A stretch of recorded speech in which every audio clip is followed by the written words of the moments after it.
Being here, and welcome to our City Council work session for February 4th, 2020. The first item on our agenda is a resolution regarding interlocal agreement with Salt Lake County for the Smiths Ballpark playing surface replacement.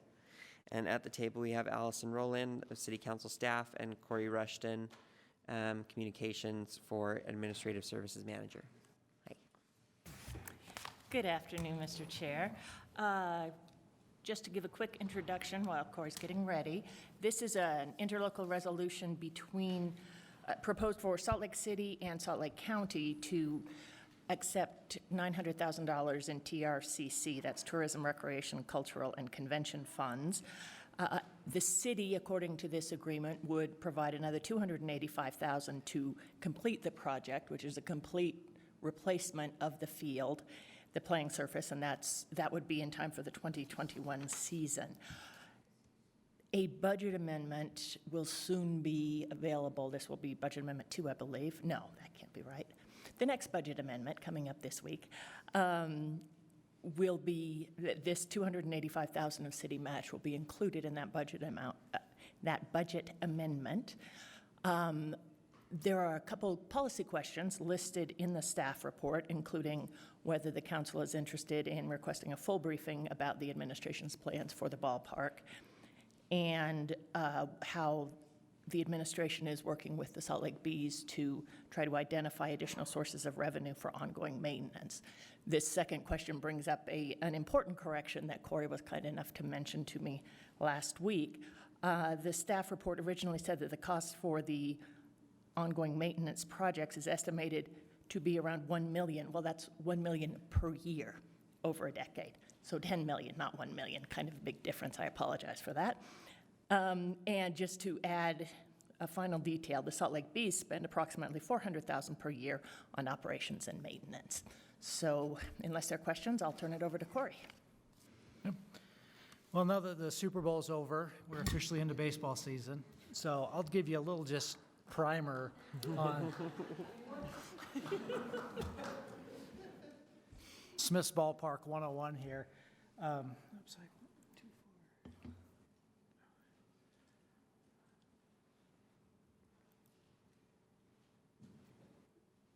So last year was the 25th anniversary of the Smiths Ballpark, and they also around that same time celebrated their 13 millionth fan to enjoy a baseball game there. So just have some other numbers there you can look at. The ballpark averages about 7,000 fans per game. It does have a capacity. It's actually the largest seating capacity in minor league baseball at 15,000. And then there's just some baseball stats in there to where it's. I'll bring this up to you now.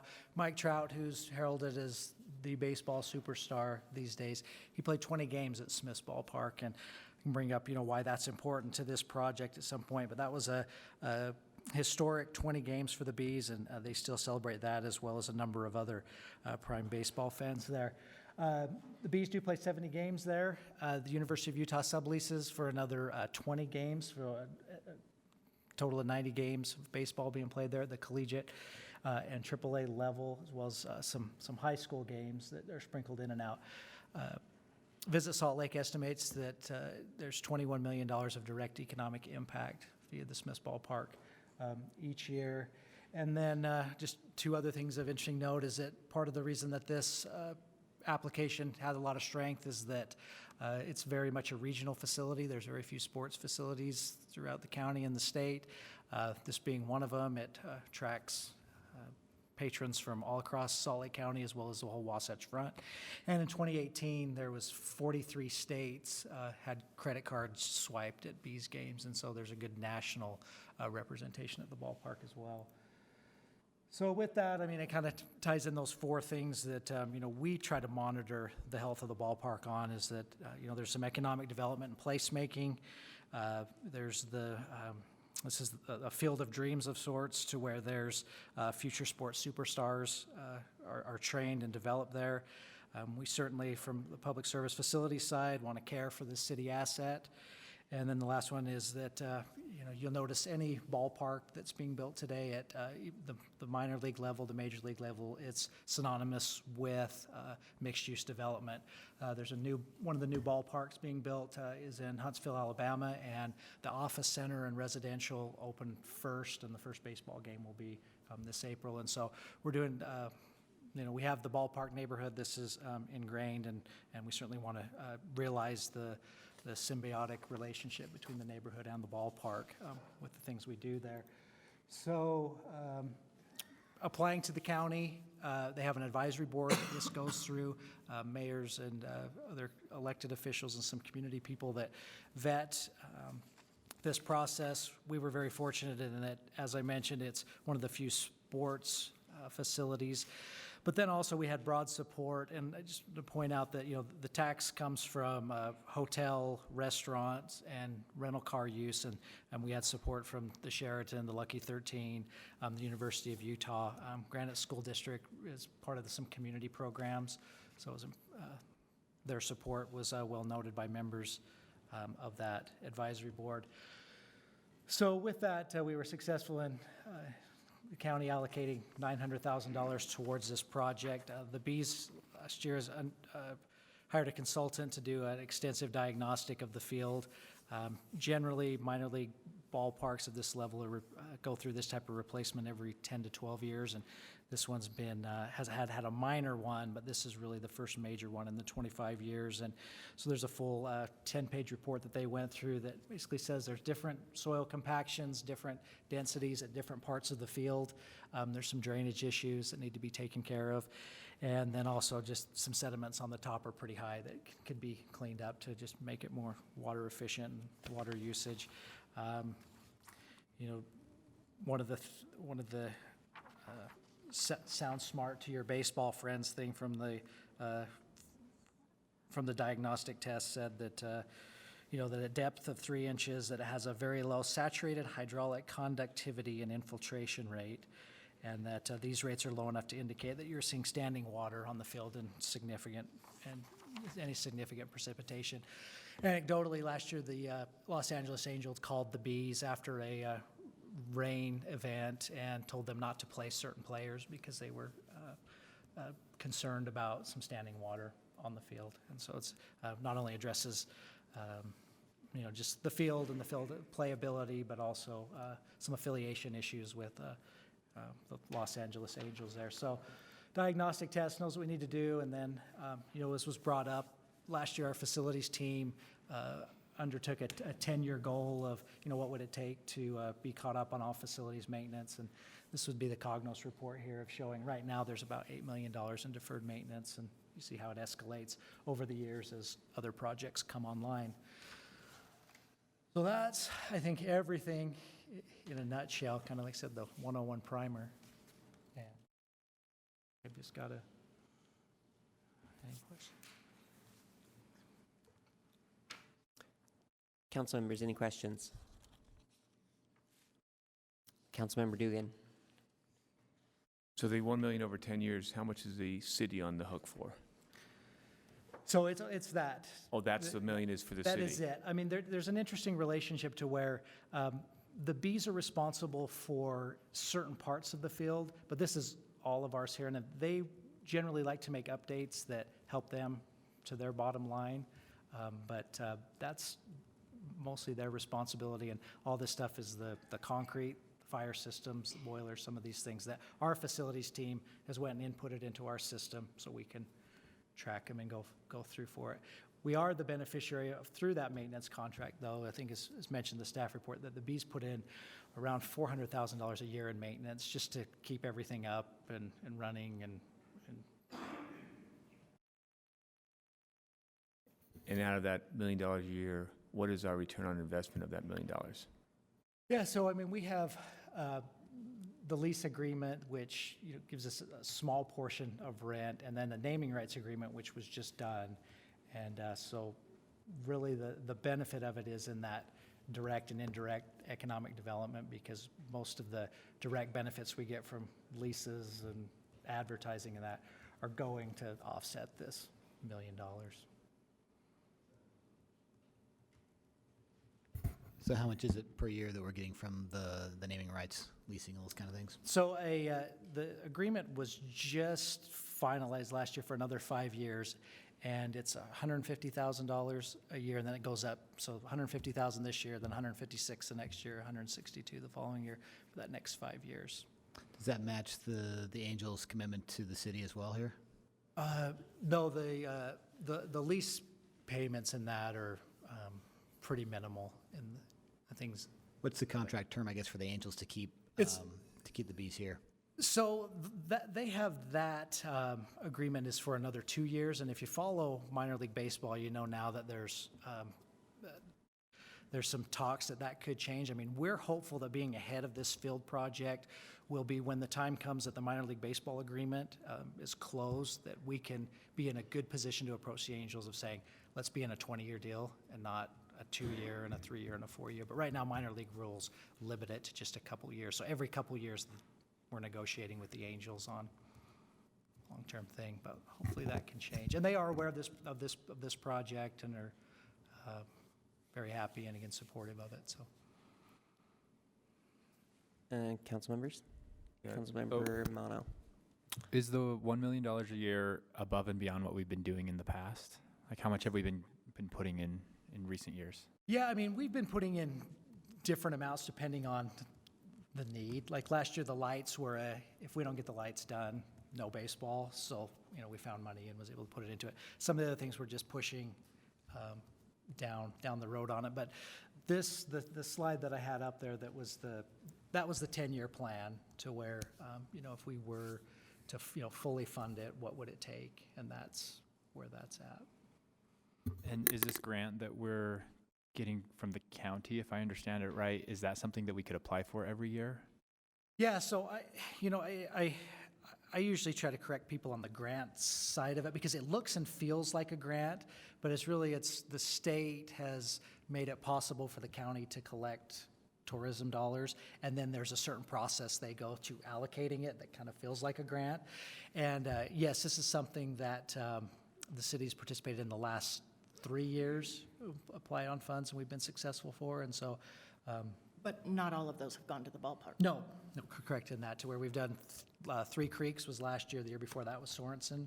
So I think, as a city, we can get together and decide which is the best way to seek these funds. The ballpark was very strategic in that, like I said, there's a certain amount to where they like to dedicate to convention facilities, which also include sports facilities.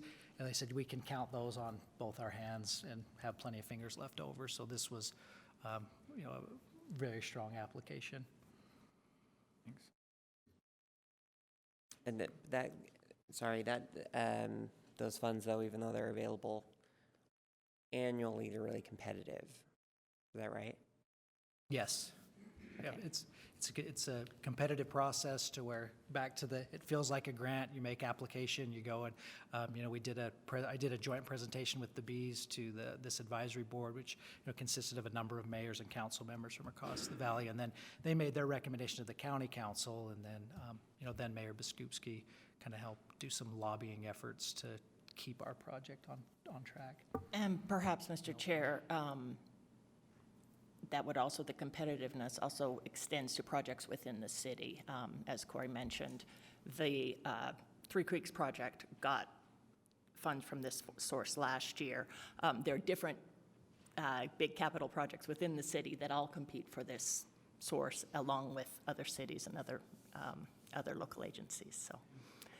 It's a little bit of an interesting policy question in that, before with the Becker administration, it seemed like the city was more inclined to support applications from, say, a Pioneer Theater or a Tracy Aviary or some of those. And then the last few years, as we've seen the need on the facilities side, and that they're excellent matches with what the Tourism, Recreation, Culture, and Convention Fund was set up for, that we've begun applying successfully.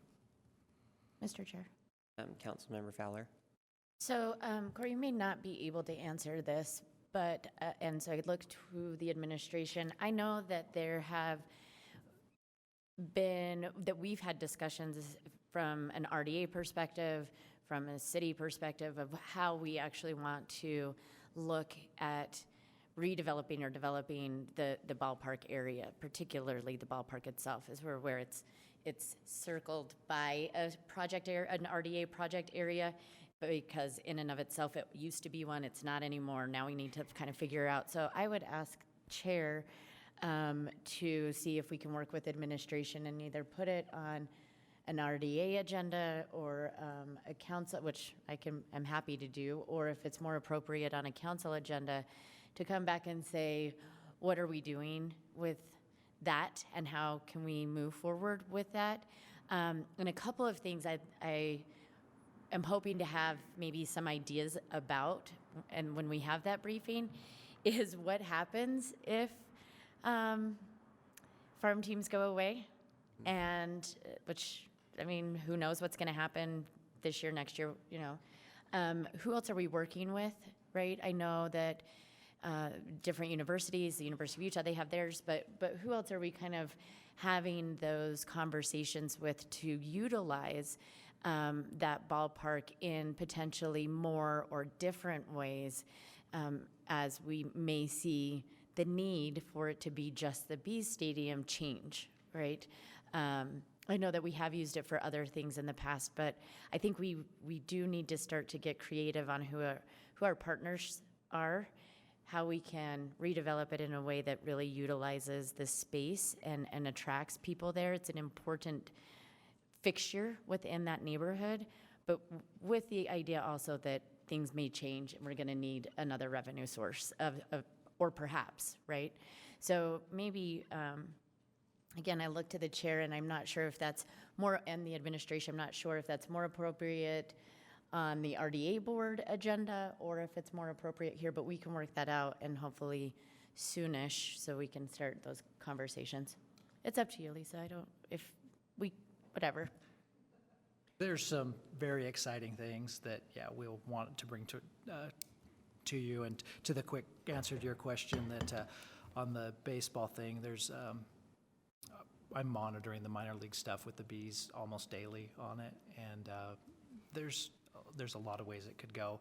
But I think that projects like this, again, put us in a strong position that we're ahead of it, and we're thinking ahead of some of these things instead of being reactive for when, you know, that oh my gosh moment happens. And Lisa, thanks, but one other thing real quick before you mention anything. We, from the RDA perspective, are planning an exploration trip and still deciding kind of where we should go. I know there was a trip that kind of went and looked at a different ballpark, but I know there are people, other cities doing really great things with utilizing the space around and in the ballpark in a way that maybe we haven't done yet, but have the opportunity to do. So I'd like your perspective too. Maybe if we can work with the administration on where some of those are within the city, some of those good stadiums are within the cities that we're considering traveling to. Lisa Schaefer, Administrative Services. Thank you. Yeah, I would just like to say thank you for thinking about it. Thank you for being proactive. I do have a working group within the city administration comprised of multiple departments and different perspectives, including the RDA. And we are looking at the ballpark neighborhood as an opportunity. So the ballpark success enables the neighborhood success enables the ballpark success, and those two things are intimately tied together, and we are looking very, very diligently at ways that we can capitalize on that, and we should have, we should be able to report to you within the next couple of months on the efforts that have gone on thus far, and then potentially asking for your support in future endeavors. I love the idea of taking a trip. We did go to El Paso, as you mentioned, and we looked at a ballpark there. And not just the ballpark, but how the city itself came together to support that endeavor as a community building exercise and a community placemaking exercise. They literally tore down City Hall in order to build up their ballpark there, which, I don't know if we're there yet. I don't think we're there yet.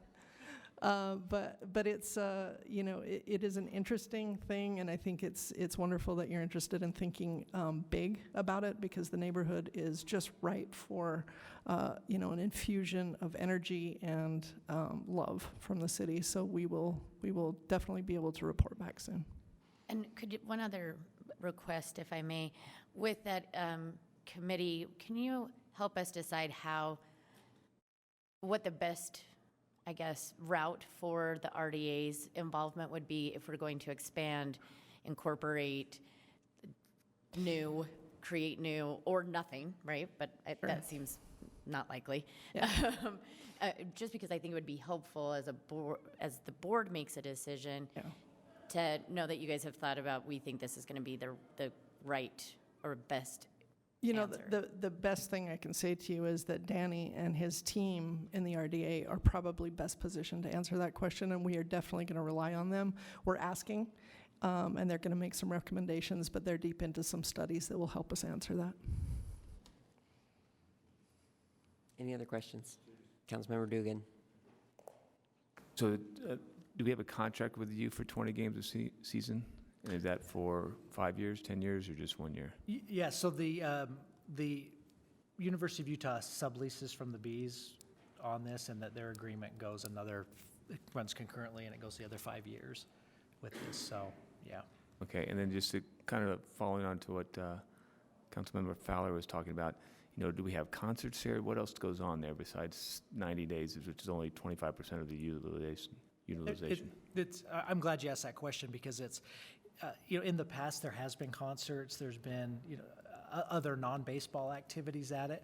I think now with baseball raising its standards so high that the Bees are very squeamish about having other activities on the field, because it's a playground for millionaires and multimillionaires and a training spot.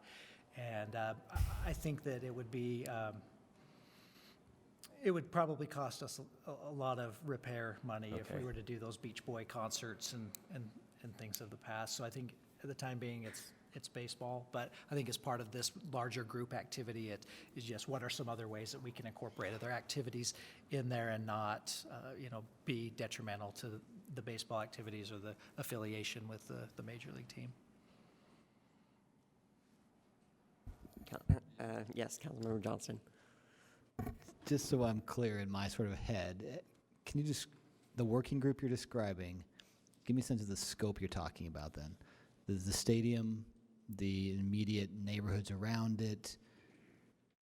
Give me a sense of sort of what you're envisioning here. Both, yeah. I mean, we've got working groups that are looking at the RDA areas. We're looking at transportation areas. We're looking at neighborhood area. We're looking at the stadium itself. The stadium is 25 years old and is kind of in need of a facelift anyway. So are there ways that we can turn it outwards instead of facing it in and having more activity around the stadium itself with improvements? So it's all of it. It's big and probably a little unruly right now, and we need to package all of the different efforts that are going on right now into a neat direction that we can bring to the council and ask for support on. But right now, we're looking at the neighborhood, we're looking at transportation corridors, we're looking at partnerships with the UTA, we're looking at partnerships with all kinds of people, and just seeing how the ballpark itself, 100 years of baseball on this historic site can sort of act as a catalyst or a catalytic project center to activate a neighborhood that really could serve as a pretty awesome little hub for this kind of activity. Yeah. This, council member, this ballpark group kind of goes back to these 4 different buckets. And I think like with this field replacement project, it fits 3 of these buckets. It's not necessarily into the neighborhood, but it's addressing the player side of it and developing the talent. It's helping us maintain and if not improve the asset. And then it's also, going to be helpful in that economic development, just keeping the ballpark as a destination thing. So I think everything we're doing with this group, it's in one of these 4 buckets, and sometimes they cross over. I'm a baseball fan, so my questions aren't sort of going down that path of saying we don't need baseball.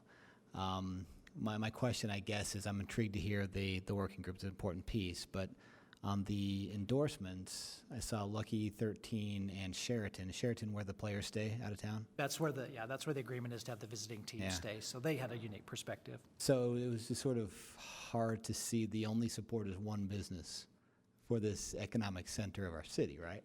I'm not saying it is the whole city, but for that neighborhood.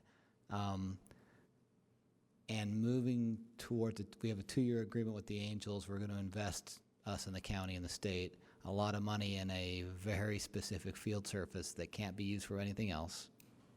Generalization, I know, but that's pretty much where we're going with this. And a capacity, we're averaging about 7,000 fans, a little over that per game. Pretty consistent. Just for is that U games and Bees games? Just the Bees games. Just Bees games are about half capacity of the stadium on average. So those are the sort of things in my head saying, I love the concept. Does it actually work out without a wholesale look at the stadium itself? Is it the right size? Are we utilizing the physical asset of that land? Our next door neighbor is Horizonte, right? Yep. How does Granite factor into this, by the way, Granite School District? That's community programs that, part of the strength of the application was the Bees give out Tickets. 20,000 tickets. Yeah, okay. So those are the questions in my head as you're going forward in your working group of, these are great concepts to catalyze a neighborhood. How, like definitively how? If we're going to go one sport specific with probably how many games without the U being there? 20. Just 70 total? 70 total 70 games? from the Bees and for the 20 Bees. from the university. And the yeah. U's moving up to their own stadium? That's still in flux. Okay. So those are the things in my head, right? I looked at other stadiums in Charlotte, for instance, that built their stadium for football with only football games pretty much, and they can't sustain that anymore. So that's sort of in my head thinking through that. So I'll be intrigued to hear what the outcome is, and I'll take part in it any way I can. But just get a sense of where I'm thinking right now, my concerns. Okay. You're correct in that the Las Vegas just built the gold standard of minor league baseball stadiums, and it's right around 10,000. So Smith's Ballpark is oversized in seating, but it lacks certain amenities. And your point was utilizing the space much differently might mean taking pieces of that property and using for other things, right? Correct. Okay. Yeah, this is 8.5 acres that the city and the Bees maintain, to where the trip to El Paso was sitting on a 5-acre footprint. So, yeah, Okay. we got some space. Time frame, Lisa, on your For working the group? report back. Yeah. I wasn't prepared to answer that question, but I think where we're at, we've got the 2 studies should be wrapping up. There's three studies currently in progress with this ballpark. I would say in the summer, we could Yeah, that's probably soon. go, right? Okay. Does that sound right? And we could give you an update on how the Bees are doing during their season. God, nobody's interested. Yeah. Bring the bee. And kind of update you on the status of those studies that we have going on. Okay. And give you a timeline for the field replacement ahead. Some of them I think will be probably more mature than others. Yeah. It's like we're trying to merge everything in here to these things. And I said some will be ready easily by summer. Some of them by summer will just be in its infancy. But Right. there's also, then there's just the question also of, what do some of these, where do some of these studies point to, and what do some of the neighborhood and some of the privately held properties, what are they interested in doing? So. Okay. Well, thank you. Yeah. Thank you, Mr. Chair. Okay, moving right along to item number 2, the Sugar House Business District Design Standard Zoning Text Amendment. At the table, we have Russell Weeks from City Council, David Echeverra, the Senior Planner, and Nick Norris, Planning Director.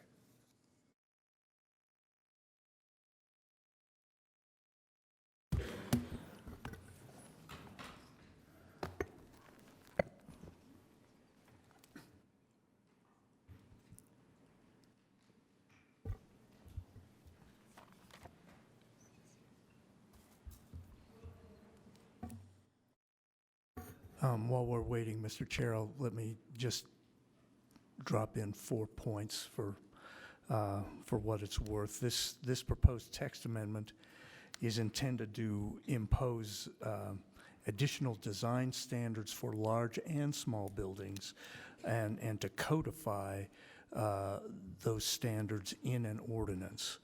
The council is scheduled to set a March 3rd public hearing on the proposed text amendment when it adopts the consent agenda at tonight's meeting. The Planning Division would like to have council direction on language pertaining to having ground floor glass facades at eye level. The Planning Division prepared two options. They can be found on the top of page 2 of the staff report for quick reference. The third option is to keep the ordinance as it is. Council staff also has listed 2 other issues in the policy question section of the staff report. And with that, I think we'll let Daniel go ahead with presentation. All right, go ahead. Okay, so this is a zoning text amendment proposal to the Sugar House Business District zone. The proposed changes would do 3 main things. They would add additional design standards to the zone, such as building material requirements, entry requirements. They'd add additional streetscape standards, like sidewalk widths. And it would also impose a ground floor use restriction that would prohibit dwelling units on the ground floor facing 1100 East Highland Drive or 21st South. So codifying this is intended to bridge the gap between our large developments, which have a number of design standards that are reviewed by the Planning Commission, and smaller buildings that aren't subject to that design review and that whole list of design review standards. Additionally, this puts the requirements up front in the code rather than buried in our master plan for Sugar House, so that it's clear for developers and the public. So just to orient everyone, the Sugar House Business District zone is generally centered at 2100 South and Highland Drive. It extends from 900 East to 1300 East and from about 21st to I-80. The more intensive zone is in yellow. That allows development up to 100 feet in height, and the pink zone is the secondary Sugar House Business District zone that allows for development up to 60 feet in height. So just to orient everyone to how development is processed in Sugar House, small-scale developments under 20,000 square feet in floor area, a developer can just draw up plans, comply with the zoning and the design standards, and submit for building permits. Larger buildings over 20,000 square feet in floor area are required to go through the design review process to the Planning Commission. And as part of that review, they're also reviewed against the Sugar House Master Plan's Design Guideline Handbook that is about 115 different guidelines for development. Additionally, they do still have to comply with the base zoning and design standards in our ordinance. After they go through the Planning Commission, then they can then submit for building permits. So what the proposed changes do is they take those Design Guideline Handbook standards from our master plan and try to codify some of those into our design standards, create objective standards that small-scale developments would also be subject to. So as far as current building design standards in Sugar House, for any buildings, large or small, there's only about 4. There's ground floor glass minimums, 40%. Has to be glass. There's an upper level step back, so you get that Sugar House stepping of the buildings as they go up above 3 levels. You also have a building entrance requirement, which right now is just 1 per street facade. That's it. And there's a maximum blank wall limit of 15 feet. So the proposal would be to add about 6 additional building design standards that would apply to small developments and large developments at the same time. There would be a ground floor use minimum, so 80% of the ground floor would have to be an active use besides parking. That use would have to have 25-foot depth to create an actual usable area. Would also be a high-quality building material minimum. High-quality building materials are things like brick, concrete. The 80% of the ground floor would have to be those materials. The upper level is slightly lower at 60%. There'd also be a service area screening requirement, a new requirement for entrance spacing. Right now, you only have to have 1 entrance per facade. This would require 1 per every 40 feet. There'd also be a maximum facade length of 300 feet. Currently, there is no facade length limit in the Sugar House zone. And additionally, there'd be some parking structure design standards. These have to do with the facade of a parking structure, the ground floor use of a parking structure, and the internal layout of the structure. So all of these are generally required when they go through a design review process and subjective standards, but they now be required for all buildings. Additionally, this includes a zoning use restriction on the ground floor, again, on the ground floor of buildings on 1100 East or 21st South that would prohibit just purely residential dwelling units on the ground floor. Live work would be allowed. It's kind of a balance. But the intent is to have a more active street presence on these streets, on historical commercial corridors in Sugar House. The other component is the streetscape standards. We would require the Sugar House style street lights when they're shown in our lighting master plan. We would require wider sidewalks. Currently, the standard is just purely 6 feet for any development in Sugar House. Now the requirement would be 6 feet in the lower intensity Sugar House zone, but 8 feet in the more higher intensity urban Sugar House zone in the core. We'd also codify our requirement for brick pavers for sidewalks. That is the pattern that you see in Sugar House generally has that 10% brick. It's also seen downtown. We would actually put that in the zone up front. This would also clarify that street trees are required. The code's just not clear about that right now. And it would allow for paved park strips when it complies with our Sugar House circulation plan that has specific standards for where pavement would be appropriate in Sugar House park strips. Again, all generally required through a design review would now be required for buildings of any size. One small component of this would be also increasing the size allowance for wayfinding signs, for pedestrian wayfinding signs. Wayfinding has generally been required through our design review process, but the size limit has been an impediment for developers as the signs haven't been big enough to actually be at eye level. Just for perspective, this diagram shows the existing design standards are in yellow, so there's about 4. All the other boxes are the new ones that I just discussed. So with that, I'm happy to take any questions. Mr. Chair? Yeah. Councilmember Fowler. Thank you for this. I do have a couple of questions. The first one I thought about was one of the things that we talked about in, and it sort of relates, right? So give me a second. The 9th Central Streetscape stuff is that some of the changes that were proposed in the beginning increased the maintenance requirement, right? And so I'm curious as to whether, there was a talk at the time that if you have an 8-foot sidewalk or a 10-foot sidewalk, then the city has to purchase a different type of plow to plow the sidewalks or, whatever it might be. And so I'm curious how, at least as it pertains to the streetscape requirements, how that would then affect the ongoing maintenance of new development within the area. So generally, that width has been required for large buildings anyway over the past 10 years. So this would just be codifying essentially existing practice in Sugar House. We didn't have specific discussions with Public Services about how that would impact them. Right now, sidewalks generally have to be 6 feet anyway, so this would really just be a 2-foot increase. How much 1 foot can change a maintenance calculation and increase it by a lot more than one would expect. Yeah. But, so I that was just the first thing that popped out of my head. Gotcha. Councilmember Valamoros. So, thank you, Daniel. I have a question on the no dwelling units on the ground floor. Currently, people could build a dwelling unit, and then we're switching it to no, but yes if it's live work. If it's live work, yes. Okay. Yes. It's just a balance because sometimes it's just not economically feasible for a development to have purely commercial. So it was, yeah. Okay. So then why would when we just leave it as is and then they make a decision on if they want to put residential or not on the ground floor? I don't know.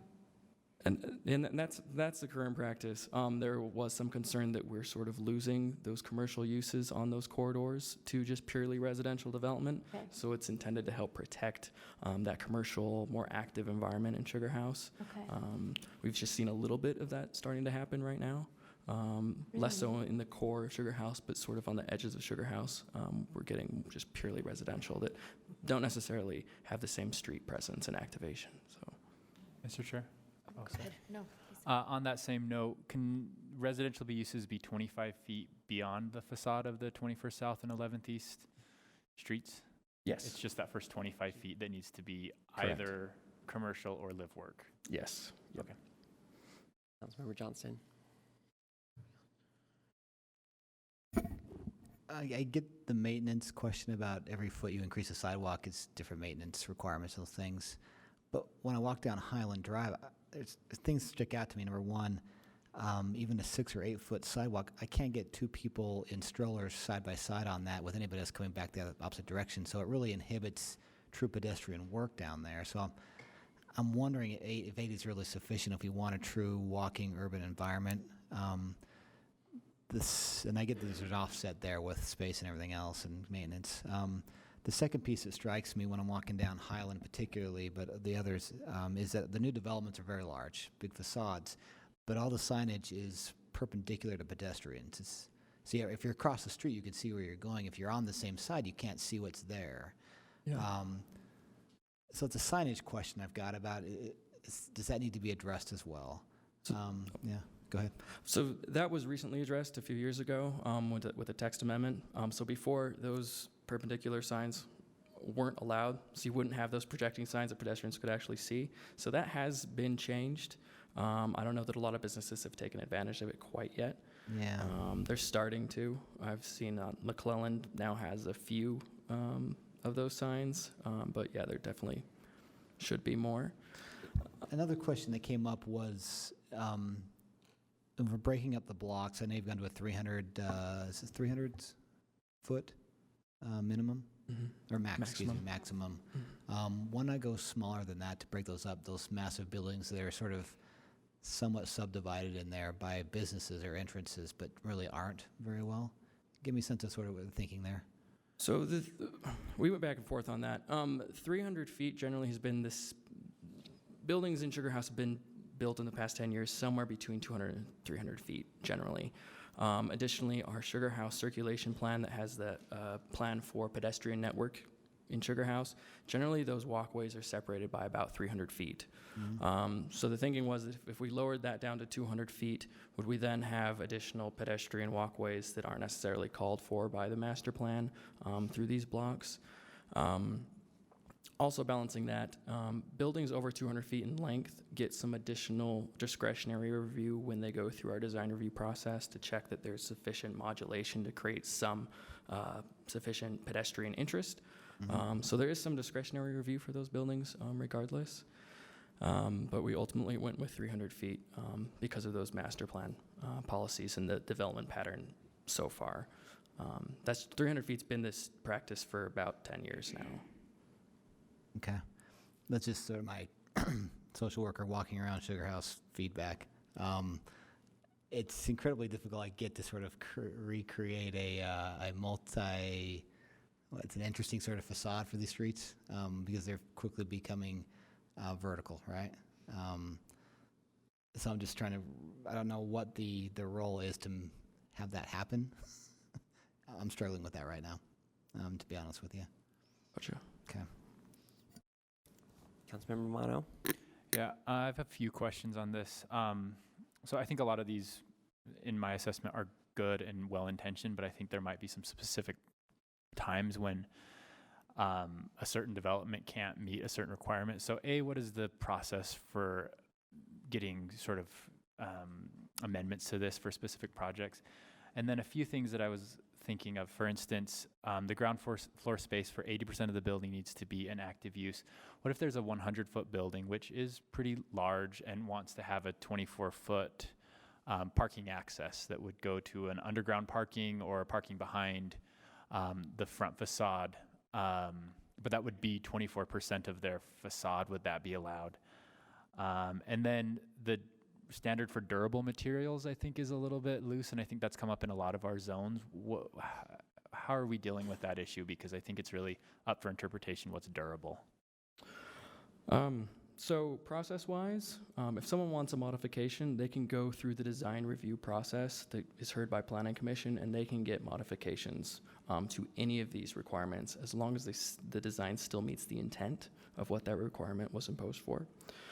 As far as the parking entrance being more than 20% of the width of the facade, there is a specific exemption for parking garage entrances to that, acknowledging that that could be a problem on those slimmer buildings. As far as durable materials, we do have a specific list, but you can ask for planning director approval if additional material not specifically called out can be shown to have similar durability, similar quality. It ends up being a discretionary decision by the planning director.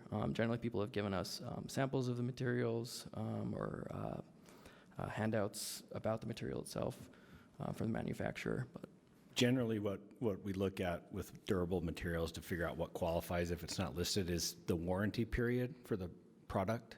We do keep a list of those approved materials. Frankly, it isn't long. It's only 1 or 2 items, I think, because most people are just asking for the same thing. We have denied a number of them that only have, say, a 10-year warranty, or they don't have any kind of warranty material. The one that we struggle with the most is any kind of wood product because the durability is going to depend on how well you take care of it. And so that's just to give you some insight into our thought process when we look at those requests. I guess just from my architect perspective, there's some materials that are really beautiful that are meant to weather and change over time. So it's I think, sometimes unfortunate to say, well, those are just not allowed. I get that a lot of times they're used and they're just not maintained and they look bad, but sometimes they're meant to do that, and it's unfortunate right, that we can't use those. And when we're writing code, the hard part is drawing those lines, right? And over the years, we've looked at prohibiting certain materials. Some materials we still do prohibit to some degree or only allow a certain percentage of them. But when we're making decisions, we wanted to have something that we could, one, make sure we're being consistent with. And that's why, I mean, the code doesn't say this, but that's why our internal policy has to have a minimum warranty of 20 years for us to consider it durable. If not, then somebody always has the option to go to the Planning Commission to ask for those other materials. And the Planning Commission would make a final decision through Correct. the design review process? Correct. Councilmember Johnston, and then Councilmember Valdemoros. Okay, Councilmember Valdemoros, and then Johnston. On that note, Nick, on potential materials that Darren said that might be good or have specifics, any chance that, I guess what I'm trying to say is, instead of making applicants go through the whole process, the Planning Commission waiting for, for a certain amount of weeks so they can get on the agenda, have you guys ever thought about, or do you have regular meetings, or every 6 months or a year you say, okay, these are the new materials that have come up in the industry, and we think that these ones are actually okay. And instead of having an applicant to go through the whole process so that the Planning Commission decides if it's good enough, you make that decision, or at least you have a new updated list every year, every couple of years. Yeah, so the hard part about that is, one, having the time to research all those materials and figure all that stuff out, and having a staff person that I can dedicate to be able to do that. And as everybody knows, our workloads don't allow for that. So we have to kind of rely on people to propose a material, then we can respond to it, because it's easier and less time consuming for us to do that. And what we do is we keep a list once we've approved something, so that if somebody asks again, we already know that's been approved and we can let them know that quickly. Councilmember Johnston. Can you tell me your experience talking with Streets on their design concepts for the Sugar House District and how those interplay with what you're proposing here? I'm concerned basically about pedestrians, bikes, other modes of transportation, and through that area, we know it's heavily congested with cars. There's not a lot of width to the streets. I mean, you're 2 lanes each direction for the most part, and there's no shoulders. Maybe a little parking, but that's about it. So talk through how that would work. So generally, the standards that we're proposing wouldn't end up changing the curbs themselves. If the sidewalk width is going to require 2 more feet, the developer would have to just pave the 2 feet in front of their building into their property to create that 8-foot width. In the circulation plan, it actually specifically calls for these widths, or ranges of these widths, so it aligns with that transportation circulation plan. We otherwise didn't get any concerns as far as this requirement conflicting with any transportation plans for Sugar House itself. Oh, yeah. I mean, that would be my question for streets and the interplay there. I don't understand exactly sort of the game plan with the streets that interplays with the sidewalks. We could end up with, say, 8-foot sidewalks or somewhere in there, and the streets are still right up to the curb, and the same issues with actually getting around the neighborhood, where either you're going to be driving a car, or you're going to drive in a car. There's no place for a bike to go, for instance, right? And technically, there's no place for a scooter to go or anything else. So, that's why I'm kind of concerned about sort of how do we manage that? Yeah, so I can't remember the exact year. It's probably 6 or 7, maybe even longer years ago. The city council adopted the Sugar House circulation plan that talks about those things. I think it's at the point where it becomes a matter of implementing those plans to deal with that. I will say, clearly at some point there becomes a tipping point in how people move around a business district like Sugar House. And if it continues to grow the way it has, it's not like we're going to be building more capacity for vehicles, which means we have to build more capacity for other modes, which sometimes means reducing the space currently allocated to cars for people to provide more space for people to walk around or bike around in a safe manner. And, Mr. Chair, there may be 2 things that might occur that might affect the future. One is the Transportation Division's completion of its street typology study. That may have an effect on somewhere. I mean, Highland Drive and 21st South are at least going to be categorized as something there.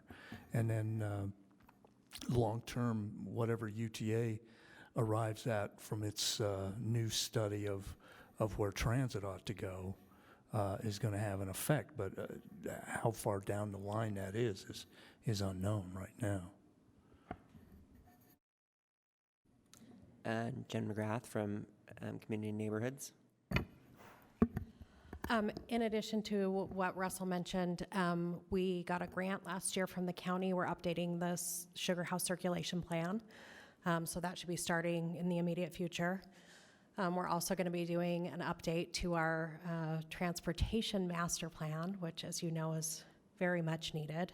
And planning will not only be intimately involved in both of those, but is also involved in the streets typologies work that Russell mentioned. So the beauty of having transportation and planning under the same umbrella is it helps us to better coordinate with one another and keep each other involved and have participation and input from both divisions on these issues, because we know that they are very tied together and that we can't think about density without thinking about transportation. We can't think about transportation without thinking about land use. So those teams will be working very closely together on all of those efforts. So that's my concern about if we codify an 8-foot, say, with 6 to 8 foot width, we can't necessarily push the building back after the fact, right? If they build right out to that, it's built. The only way you can go is into the street, and that limits the ability to play with the limited things we have. So that's what I'm trying to figure out. Has that been talking? What's the discussion about that at this point? Right. So a good example of what we've done in our code to address that in other areas, and Daniel mentioned this, but in like the TSA zones along 400 South and North Temple, where we require a certain width of sidewalk, if it doesn't exist, they actually have to put that additional feet to meet that requirement as the first X number of feet of their property to match the sidewalk. That's pretty common in a lot of places where they're trying to widen the sidewalk, but they don't necessarily have the space to do it, not just in Salt Lake. You'll see some places will put a little marker to demark where the private property starts so that they eliminate that confusion of people who, passersby, and how they may interact on the sidewalk. But that's the way we would do it. If we don't, and we do it on the state roads and then on North Temple, because we knew that once that curb is set, it's unlikely to move, or we don't control the ability to move it as a city. So similarly in Sugar House, if we don't have the right-of-way to expand that sidewalk without a conscious and purposeful decision to take space away from other modes of transportation, then the option is to try to get it. It is a piecemeal approach, but on private property. And we haven't had that regulation in Sugar House, and as a result, we do have a number of developments where they may have only a 4-foot sidewalk in front of them, and it is creating problems. So.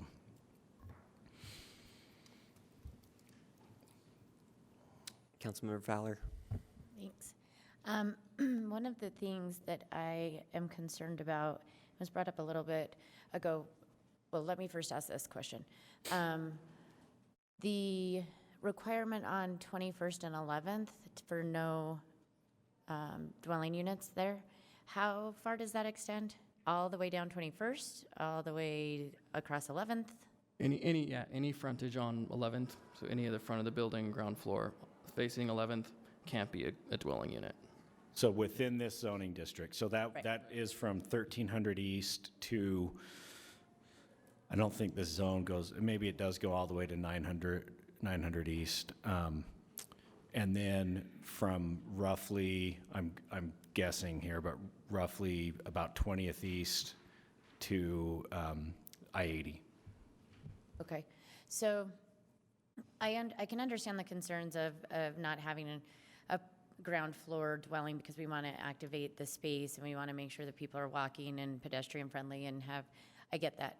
But in conversations with housing advocates, in conversations with looking at our zoning and our housing requirements and all of these things that we've kind of been talking about over the last 6 months or so, this worries me to codify it, even if it's just within this zone, because it certainly does not allow, as we heard from housing advocates, for people with disabilities, our aging communities, to have it sort of is discriminatory practice, in my opinion, against people with disabilities, mostly thinking. And the reason is because even if you have an ADA, as you all well know, even if you have an ADA accessible unit on the second floor, if the elevator goes out and you have a person who's not mobile or has mobility issues, then that's an issue, right? And so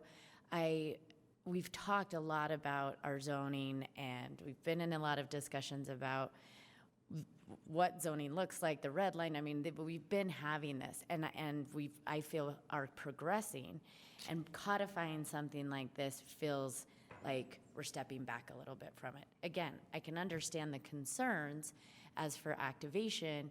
I'm not sure completely banning it or having a requirement of live work. I'm very concerned about that part of it, and that it would maybe set a precedent for other areas. And now, again, we're regressing instead of progressing on eliminating discriminatory zoning practices. Right. So the concept of a live work is basically it allows that space to be flexible.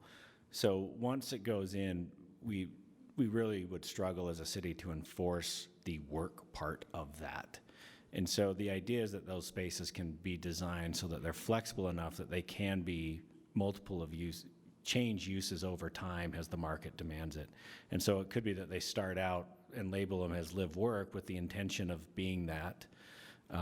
But if somebody were to move in there, they may not. I think we would have a really hard time saying you can't live there unless you're also going to have an office on the ground floor. I think we'd really struggle with that from an enforcement perspective. The other concept, and you're right, this is one of those classic cases where we have multiple policies that conflict, and it's one of the reasons why we really try to not use the ground floor commercial space requirement except in locations like this. For example, this would be the first place off of Main Street where we've used this. Even on 400 South, where we have a commercial requirement, if it can be used as residential if it's designed to be transferred to another use over time.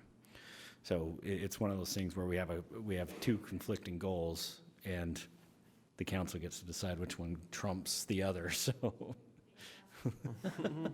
So, on that point, so they could have, could like a lobby for an apartment building be considered a commercial use? Is that correct? Yeah, it wouldn't be prohibited. A lobby wouldn't. So you could have dwelling units on the ground floor behind And if the that building space. was 50 feet deep, the back 25 feet could be used for ADA applicable units.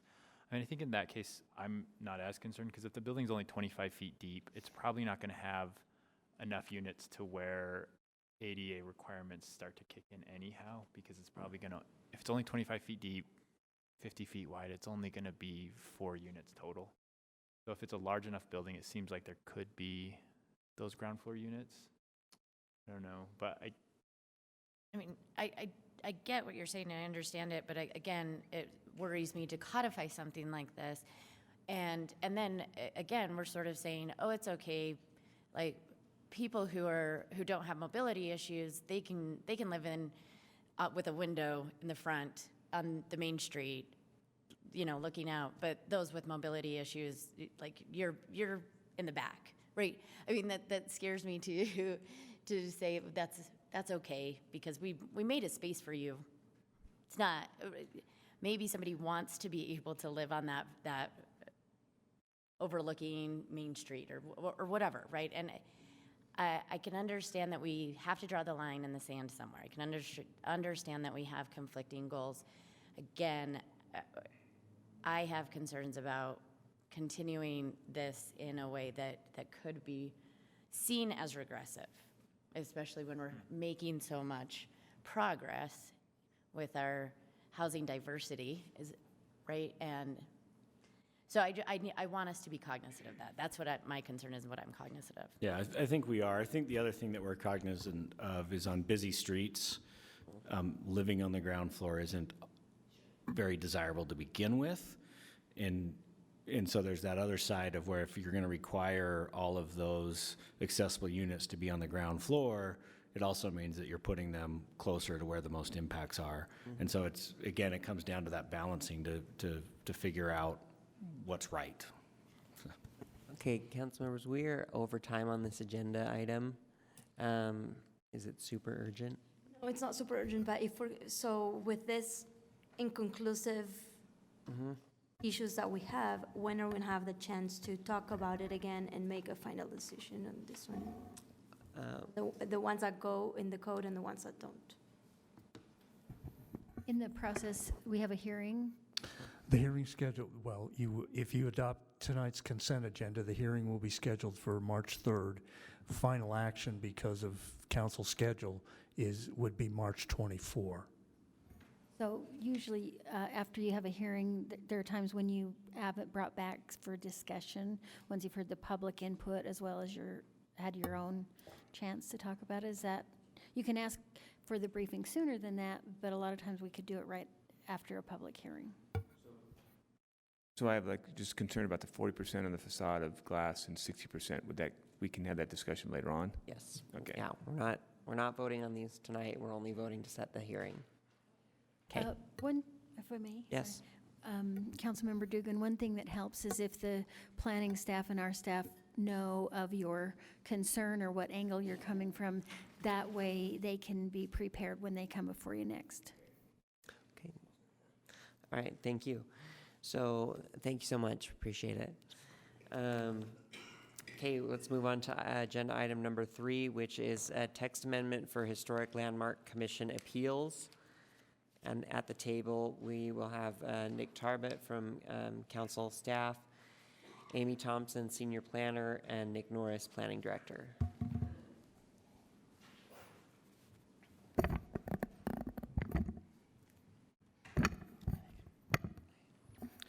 Mr. Chair, just as you stated, this is about amendments to the Historic Landmark Commission appeals process. These changes are being made due to changes at the state level in 2019. And I'll let Amy breeze through the summary of those, of it. So as he said, this is a change made to the way HLC decisions are appealed and the appeal authority that hears those. So in 2017, the state legislature made some changes to how those appeals are processed. And one of those changes was they added a historic preservation appeal authority, which in this case is the mayor. So these changes propose to remove the mayor as the appeal authority to be consistent with those changes that they passed in 2019. and also to be consistent with how appeals of other landmark commissions are processed. One of the main issues that we've run into with having the mayor as the appeal authority is when it comes to legal representation. So our Salt Lake City Attorney's Office, they provide legal counsel and support to defend the commission's decision, and they also provide legal counsel to the mayor's office. And so in instances where we've had the mayor, the applicant pick the mayor as the appeal authority, they've had to seek outside counsel to process those appeals. So. Yeah, I just am very much in favor of the change. I really feel that these appeal decisions should be made by somebody that has a background in historic preservation and planning, and in, you know, the rationale changing it to having it be an elected official so that they could be responsive to the public. I think the sacrifices, we lose that expertise. So as somebody who represents a large majority of historic homes in the city, I'm very much in favor of this change.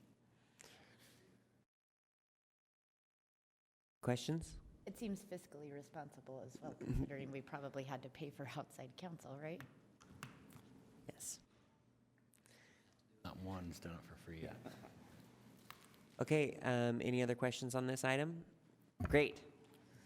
Thank you, appreciate it. Thanks. So item number 4 is an ordinance on medicinal cannabis text amendments. Joining us at the table is Nick Tarbett from council staff, Lex Trauber, did I say that right? You only have me today. Oh, Lex never is- mind. Okay, and you, thank you. Just let you jump into it. All right. So this is a proposal to update the zoning ordinance to address medical cannabis operations. This includes the growing operation, the production operation, and the pharmacies under state law. Most of this is the areas where the city really has some discretion is the location of the growing facilities and the production facilities. Our proposal is to allow them in places where similar types of uses have been occurring, the agriculture and the manufacturing zones. The pharmacies, we don't really have much say over, and so we're just reflecting what the requirements of state law are in that regard. And that's all I have. Thank you.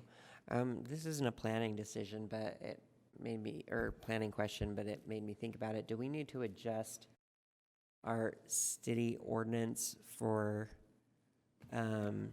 possession of controlled substance to account for people who have a medicinal marijuana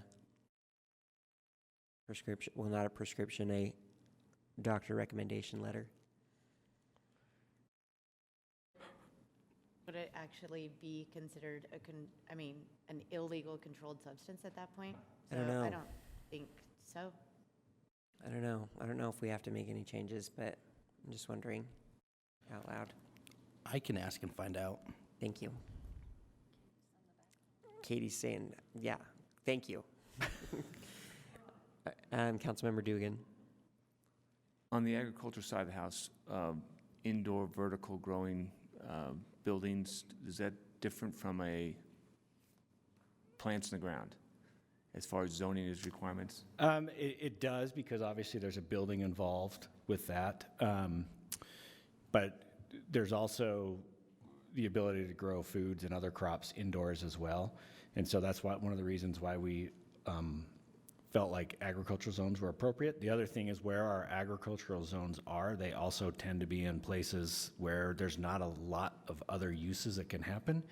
And so we felt that having this kind of use in an agricultural zone reduces, so this is going to be a little bit of a convoluted answer, sorry about that, but so the majority of our city is zoned for light industrial uses. The next biggest zone is open space. After that, it's agriculture. And so what we were thinking is that we have such limited space for all the other uses that need to happen in the city that it was appropriate for these to happen in those agricultural zones. Most of these agricultural zones are underneath the airport flight paths where you can't do other types of uses anyway. And so we felt it was appropriate, whether it's indoor or outdoor. Councilmember Romano. In reading the text, the proposed text, I don't see medical cannabis pharmacy in the table of permitted and conditional uses. Is that need to be added, or is it embedded in another use? It's embedded in state law because it basically says we have to allow them in every zone except maybe one or two, and I can't remember what those were, but basically the state law trumps what we would put So anyway. in this case, our text would not address it, and it would just We go would back to defer state to law. what the state code says.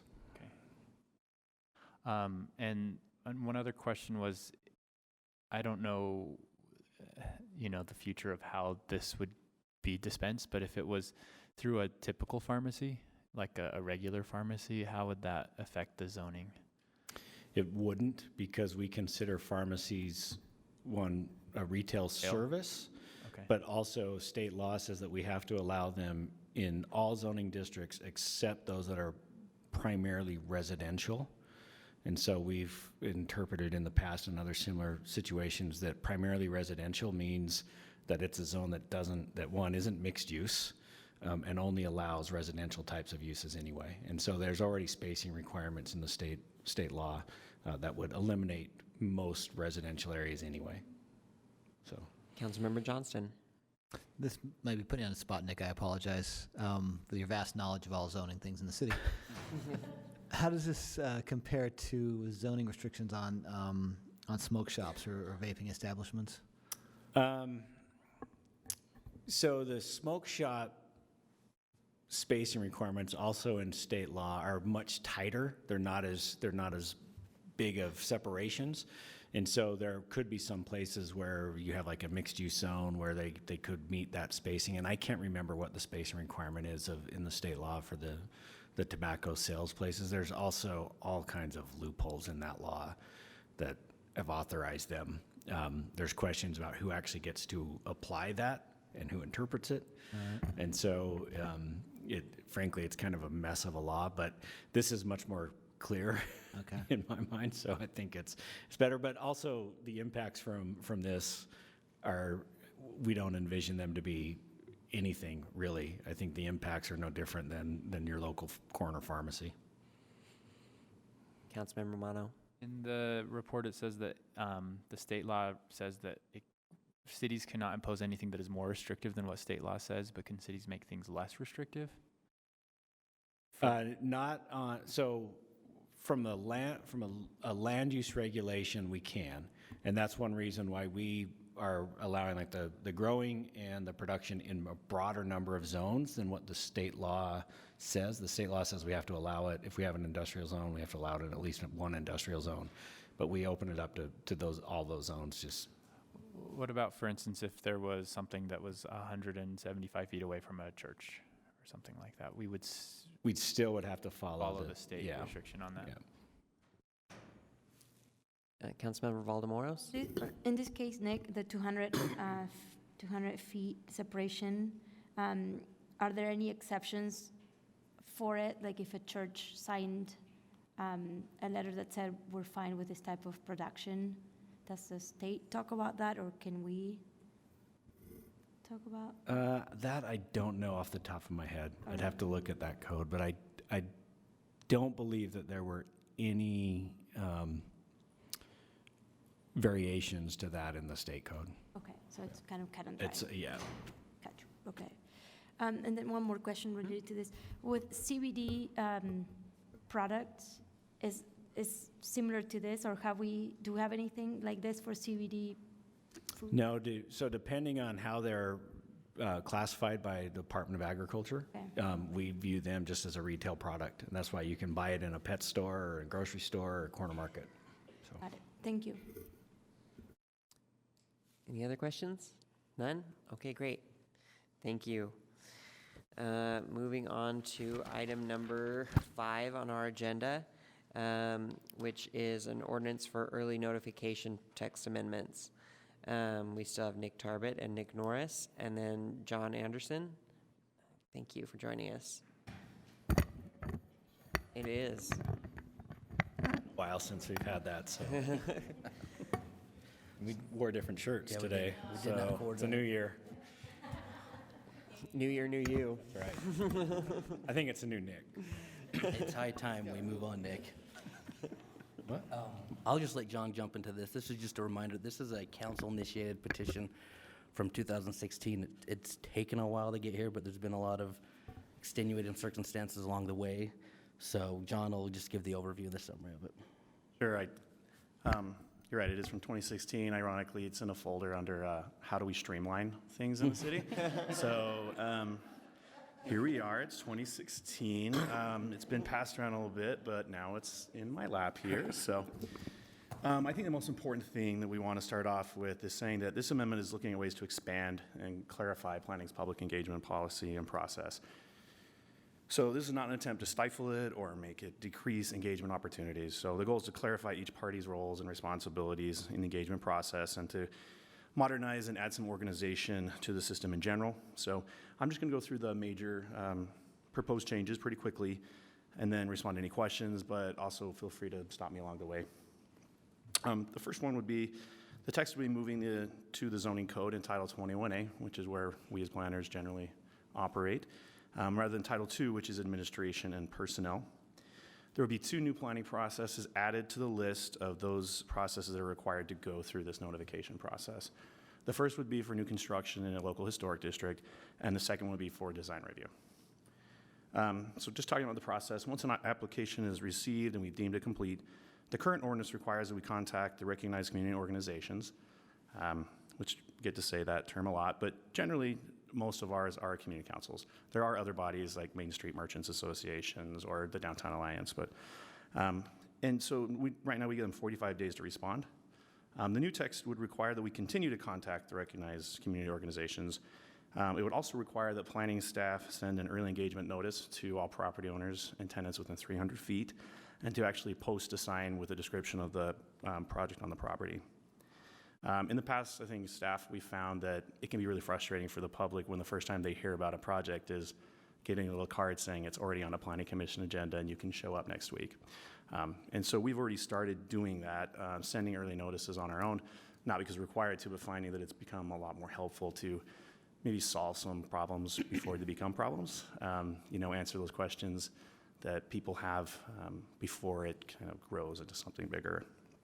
I did want to mention, though, currently our current code and our next, the proposed code would require that we notify property owners and also tenants with 300 feet. Finding a property owner's information for mailings is simple, but we do sometimes struggle to obtain tenants. And so really we get our information from the county assessor's office. And some apartment buildings will have a list of every single unit, some do not. So we're constrained by the software that we have. We still want that as a goal to obviously contact as many people as we can. That is one reason why putting up a sign at least, so that maybe somebody driving by or walking by is at least one way to catch people's attention. But we are still looking for some new answers and new ideas to find a better way to contact everybody, including tenants. So currently there's a 45-day early notification period. These organizations, it gives them that time to discuss the proposal. They can hold a meeting if they want to. They can make a recommendation if they'd like to. And a public hearing cannot be held, whether that's with the HLC or with the Planning Commission. So the process is really on hold after the 45 days, or until the 45 days expires. Planning staff will be working on the project and coming up with a staff report and a recommendation, but we can't go before the Planning Commission and actually potentially have a public hearing to get some ideas from the public. So the proposed changes would keep the 45-day early notification in place. It would still give these organizations their time to review the proposal, but would allow the Planning Commission or HLC to hold a public hearing if they would like, but with the caveat that no decision could be made during that 45-day early notification proposal. And this could be really helpful where you have a significant project, which may end up requiring multiple briefings in front of the commission. The project isn't on hold, and we could do a briefing, but I think there would be opportunities when it'd be nice to hear from the public as well during those briefings. So in general, moving on, staff contacts the chair of the recognized community organizations, and in the past we just waited 45 days. As you're probably aware, some recognized community organizations are more responsive than others. Some meet every month, some meet every quarter, some don't meet very often at all. And as planning staff, we don't have any control over how these organizations operate. And we feel it could be a disservice to neighbors as they may not have another opportunity to provide input if a meeting isn't held. So in response, the amendment proposes that planning staff would contact the recognized community organization shared and give them 14 days to respond. If the organization indicates that it does not want to review the project, or if we don't really receive a response, then the planning division wouldn't hold an outreach event for them. If they would like to hold that meeting within those 45 days, then we would not hold our own outreach event. So in the past, it's been that we just didn't hear back, and so there was no event occurred. So right now, the ordinance requires that if we do hold an outreach event, that it be an open house. And so we have monthly scheduled planning division open houses to accommodate that.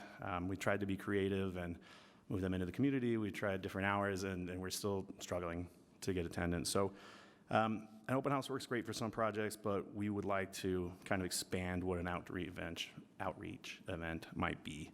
So the proposed text amendment would allow planning staff to find alternatives to just hosting an open house. The goal would be obviously to bring in different demographics, different populations, different parts of the city that just don't often participate in public engagement. And so we could individually tailor outreach for an event, whether that's using an online service, whether it's maybe not an in-person open house. I mean, with great technology, I think we can really kind of dive into the community. So it's not to say we'll discontinue holding open houses, but staff would like the flexibility to determine what is the best way to engage the community and engage each group on any given topic. Lastly, I just wanted to respond to council staff's policy question, which was a response to kind of the final modification I wanted to talk about anyways. The proposed ordinance would add a list of exceptions from going through this early notification process. And this would only be allowed for city-initiated petitions, things that are uncommon and time sensitive and would be due to potential impacts such as a response to a natural disaster, mitigate the city's exposure to litigation, or in response to new federal or state regulations. These are not things that happen very often, but it does help to, we believe it may be helpful in that situation if it does occur, that things can move more rapidly than having to wait 45 days to implement any sort of like text amendment, for example. I also lastly want to mention that the attorney's office did reach out. They indicated they would like to consider some very minor changes to the text that was reviewed by the Planning Commission. I think this ordinance is one that had so many hands on it, that so many people writing it, that we want to make sure that it's very clear. So these would be very, very, very minor changes, but we would work with council staff. Nick and I have talked about this and with the attorney's office to sit down and talk about what those may look like, and they would be presented to you sometime in the future if we decide that we want to make those clarifications. Having said that, I think I just want to end by saying that planning is committed to improving our public engagement process, and we believe that these proposed changes will help to accomplish that. And I'd be happy to answer any questions you might have.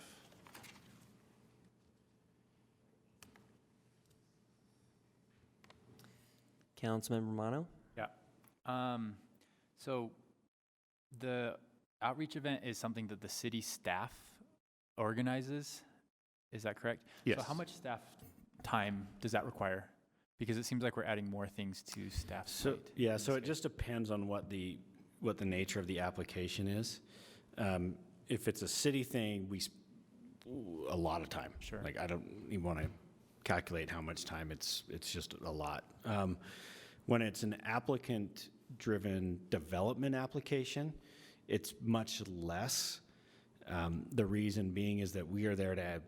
It's all on the applicant to pitch their project, to make that sale, to talk to the community about it. We're there to answer questions about the ordinance and the process and things like that. And so it's not a lot. Oftentimes we can simply just show up to a meeting. When we have an open house or similar event, there's usually some documents that we'll prepare to keep track of things, but it's on the development land use application side, it's not a lot of time that we spend with those. Okay. And if it was a project that falls within multiple recognized community organizations, because at least in my district, there's multiple overlapping organizations. Then in this new proposed ordinance, it would not show up at community council at all. It would only happen at an outreach event. Is that correct? So what would happen, and it's the same thing that happens today, and we do have some that are overlap or, projects within 600 feet. As of right now, we would be required to hold an open house. We would still contact both community council chairs, and if they request for us to come to their meeting, we come to their meeting. But we are required to hold an open house. And so in this case, it would be similar in that we would be obligated as staff to hold an outreach event. However, if convention chairs ask us, we're going to be in attendance. And if I can just kind of echo some words, Nick mentioned that about time and savings of time. I think more outreach up front actually saves us a lot of time.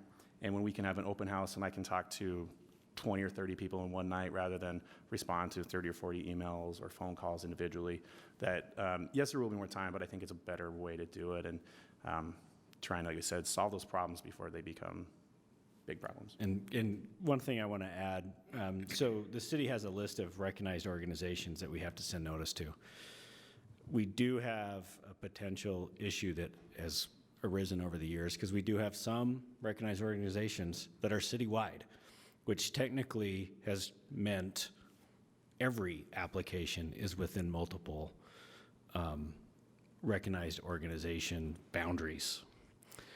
I just wanted to bring that to your attention. Right now, we don't necessarily treat the citywide ones like we do ones that have a fixed neighborhood geography, but that is an issue. It could potentially be a due process thing because applicants also have a right to follow the process that's established in code.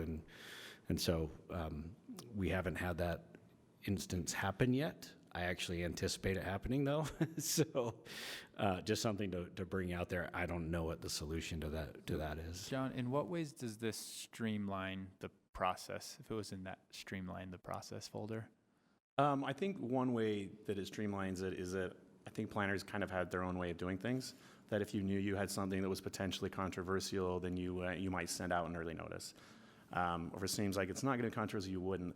I think here having just the process outlined, I think that does help streamline it. I think the other one is putting a date on that that the recognized community organization chair needs to respond within 14 days. So at that point, we can say, which direction are we going to go? Whether we have a meeting scheduled or we can hold an outreach event. And so I think that streamlines it for us and also for our applicants.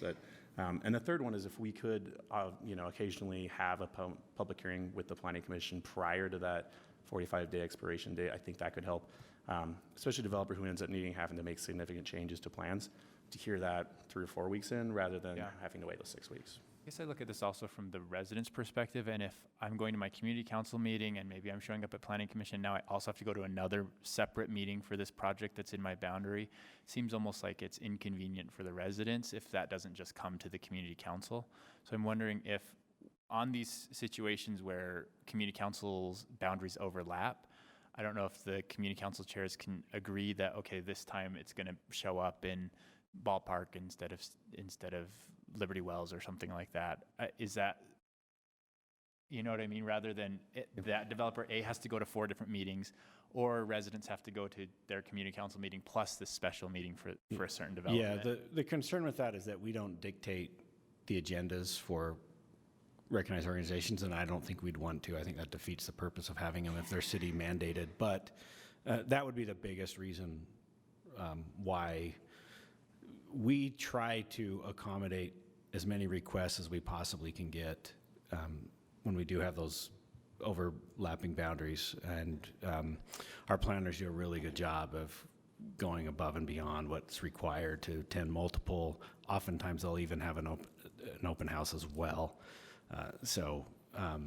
And I want to be able to encourage that. So I think we want as much flexibility in the code as we can possibly get to do that. I also mentioned we rarely get complaints that we give people too much information. Generally, people are quite the opposite and fear that they're not getting enough. So, Councilmember Fowler. Thank you. So I'm curious to go back to this idea about the recognized organizations and that is this by ordinance that you have to send notice to the recognized organizations, and is there a way then to, if we have a concern about these sort of citywide organizations, a way to define who that notice needs to go to such that we're not running into a due process issue? And I imagine that the attorney's office has input on this, or hopefully we're figuring that part out.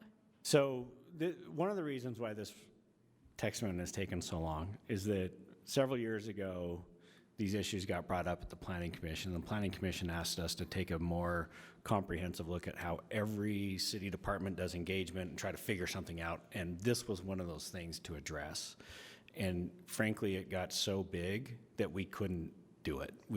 It had to come, for something that has to come from someone other than, you know, the planning division within a department of the city. So that's why we pulled back and just focused on our own stuff. But I do think that there probably needs to be some further direction added to that recognized organization chapter to address those situations. Okay. I would ask Chair and Vice Chair to maybe consider following up on that, because it does concern me, and I want to make sure that we're sending notice in all of the ways, but also treating all of the people the same way, right? And so I would be interested in that. And the other thing I would suggest, and this goes a little bit to what Darren was talking about, you know, I've had the ability to work with planning and transportation quite a bit over the last couple of years with projects in the area, and I really encourage you to lean on us as council members anytime, because I really am at almost all of my Sugar House Community Council meetings. I'm lucky in that I only have one. I know District 7 and District 6, everybody else has a lot, but we are really organized in Sugar House, and so everybody just comes together, right? But oftentimes if, you know, I do a newsletter, Sugar House Community Council does a newsletter. If there's a project where we need notice about something, I'm happy to add those to the newsletter. I am happy to ask our council chair, our community council chair, to add those to the newsletter. I'm also happy to address, or at least take feedback, bring feedback in from those community council meetings and pass them along. And so I appreciate this early notification. I know that my community would appreciate this early notification. I also understand and appreciate how much work y'all do. And so I'm just putting it out there for me. I won't speak for everybody else, but feel free to use me in ways that you need to get that information out there and to make sure that we are getting the feedback. So thank you. Thank you. Can I ask, so the policy question, it says that there are a number of exemptions, and then says that there are not exemptions from the notification process currently. But that can't be right? I mean... No, it's correct. There's nothing in the code that gives us the ability. Any city code change right now has to go through the early engagement process. No matter what it is, it could be a change to the fee schedule, it could be a renumbering in Title 12, anything has to go through the early engagement process. There's no exceptions in the code. So in the first one instance where it talks about amendment related to recently enacted legislation, so like if the state makes a law and says it has to be done by this date and we don't have enough time, I mean, that happens, right? Correct. So there are exceptions, they're just not city recognized exceptions, right? It creates, they're in code, they're not exemptions. And when we have those, and we have had those, for example, the medical cannabis has a time certain that cities have to respond by. Fortunately, it's long. It's not the typical, you have until like July 1st and we just passed this law on whatever, March 15th. But we have had some situations where our code is conflicted with what changes in state law or with even Supreme Court cases and things like that. And so we want to have the code give us direction so that it's easier for us to talk about those things when we're not doing them, instead of us just saying we're not going to do it even though the code says we can't. Okay. And then can I ask the attorney's office to address the citywide organization notification and how those are handled, if all issues have to go to them, to these citywide ones, isn't there a way to narrow that? Like maybe, like if based on what the purpose of the organization is, like does Wasatch FIDOs need to know when there's going to be a renumbering of design standards or something like that? Allison Parks from City Attorney's Office. Yeah, so I think these are very good questions. And I will say that the scope of the changes that are before you just directly relate to 21A. And there are some changes that we could make to clarify 2.60, but those aren't addressed here. So if that's something that you guys are interested in, we could have that discussion with council staff. Yes. Great. Council members, any other questions? No? Yes? Oh, Councilmember Johnston. Quick question on the engagement period. Currently, nothing can happen within the 45-day period.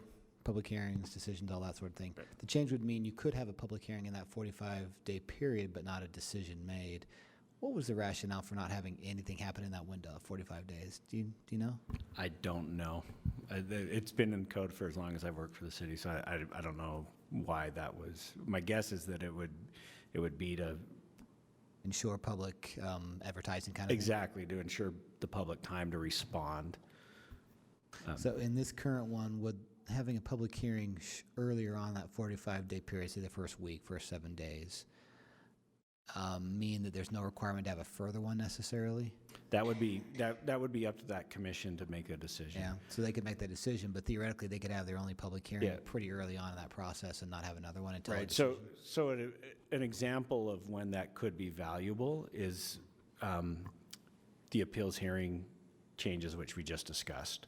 Right. We're kind of mandated by state. If we could just get it on the planning commission agenda, then we have the public hearing.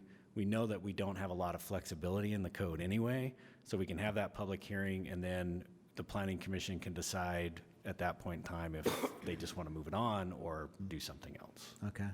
Is there a way to have instructions for commissions and folks who would be applied to this about the intent of it? That it's not to sort of fast track that public hearing all the time, but give the flexibility to do that, but still have the intent to bring in public information? Yeah, we can work on something along those lines if I that's just what wonder the if there's council an wants issue. us to do. Potentially, I'm not saying we can insulate ourselves against any sort of misuse of this, but you could potentially advertise, immediately have a public hearing, still go through the public process, but not have another public hearing and enact something. That's just a thought there.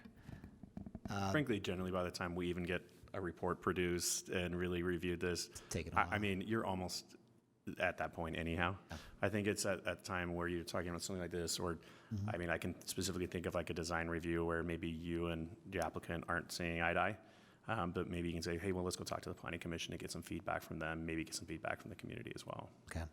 The only other thing is more of a broader one. This Lisa Schaefer walked out, but I see Rachel Otto over there. This is a bit grandiose, so bear with me. Currently, if I'm going to my community council meeting, I may hear about an issue in my neighborhood like this. Or if I'm walking the street and I see the posted sign on the actual property, I may know about it. But knowing how few of my neighbors walk, and I'll say read, but people read sometimes. And this is the same with public newspapers, right? Very people see their notices in the newspapers anymore. We have to do it. I'm very interested in figuring out, and no offense to community councils, because that's how I cut my teeth on this stuff, but we know how many people show up to my community councils. I'm very interested in figuring out longer term, how do we engage the public in different ways? Are there ways that still satisfy state statute and our needs that's more mobile, what people are looking at more often to get their awareness spatially about their neighborhood, potentially opt-in options for emails or notifications or whatever it is. That's what I'm saying to the city, and it's a bit grandiose, but finding out other ways to communicate with the public that might be a broader net and more real time than we currently have now. So I applaud your efforts. You've done a great job of working through this, and even in the outreach, I just think maybe we're hamstrung a bit by the technology or the methods we're using. So, Councilmember Fowler? Just a quick follow-up. I'm really glad that Andrew brought up that idea of the potential misuse, that an unintended consequence of saying, you know, you can have a public hearing within that 45 days. And I'm wondering if maybe putting not within the first 7 days in the language of the ordinance itself or Well, something. the public hearing notice requirements would already address that. So there's True. already, I mean, it's not much more, but it's, you know, a minimum of 12 days. We try to do it at 2 weeks, but, so that would deal with. I just wonder if it would be helpful, and again, I know that you mentioned there might be some tweaks as you're working with the attorney's office on the actual language, but, I mean, maybe having a minimum, you know, just like that sort of notice requirement for a public hearing, but also putting it within this ordinance, because people may not realize that there's a public hearing notice requirement of 12 days or something like that, but then, again, if the idea is to streamline this and provide the information, you can't write it down enough, right? So maybe just to address Andrew's point, and because I hadn't really thought about that until he brought it up, but I think it's a really good point.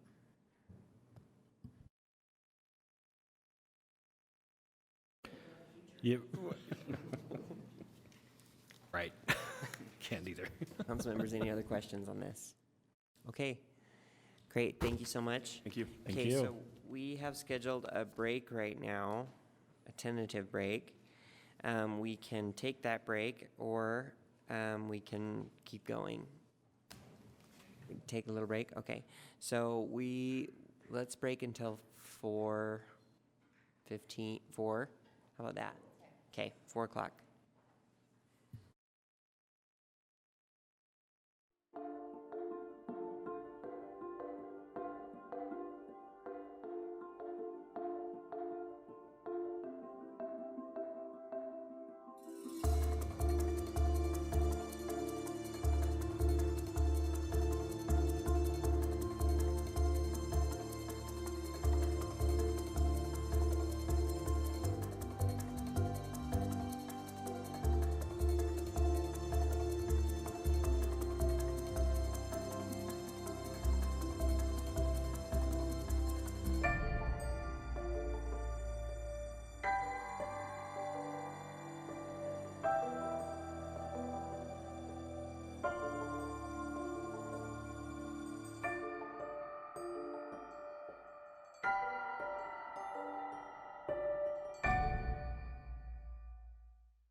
Welcome back.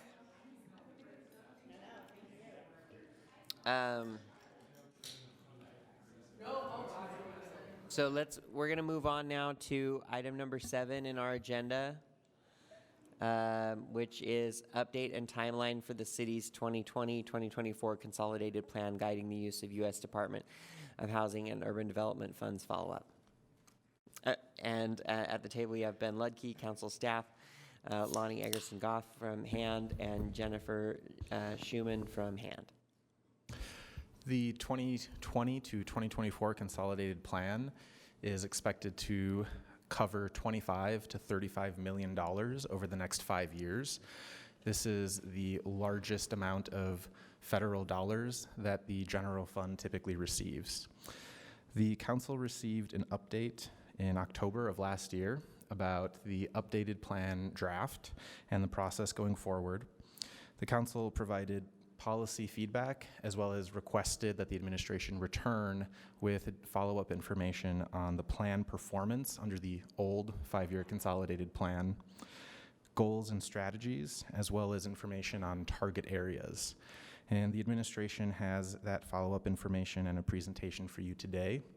As a reminder, the consolidated plan covers 4 federal grants. All of them are from the Housing and Urban Development HUD department. These are the CDBG, Community Development Block Grants, ESG, Emergency Shelter. Is it still Shelter? Solutions Grant, used to be Shelter. Home Partnership, and HOPWA, Housing Opportunities for People Living with AIDS. And with that, I'll turn it over for the presentation. Great. Thank you all for having us today. We'd like to, as Ben has mentioned, continue from the briefing on October 8th and look at the numerous questions that were posed at that briefing, and take a few minutes to recap the consolidated plan, current consolidated plan, what funds it governs, and then review our process timeline. I hope that it will be acceptable to the council for us to take a few moments to look back, reflect on the plan that we are finishing up, and then looking forward to the formation for our next consolidated plan. We'd like to make sure that we leave time for feedback and questions, so we will try to keep the presentation portion of the briefing limited to provide that space.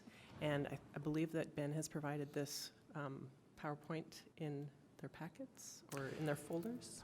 It is in the electronic packet. So I'll give the time over to Jen Schumann. Thank you. I want to start with thanking Ben and Council Chair for helping us prioritize this and get this back in front of you. The last time we went through this, the timeline is very condensed and it's very quick. So thank you for making that a priority. I'm also very impressed that Ben went through all 4 grants, rattled them off, and he didn't look at his computer.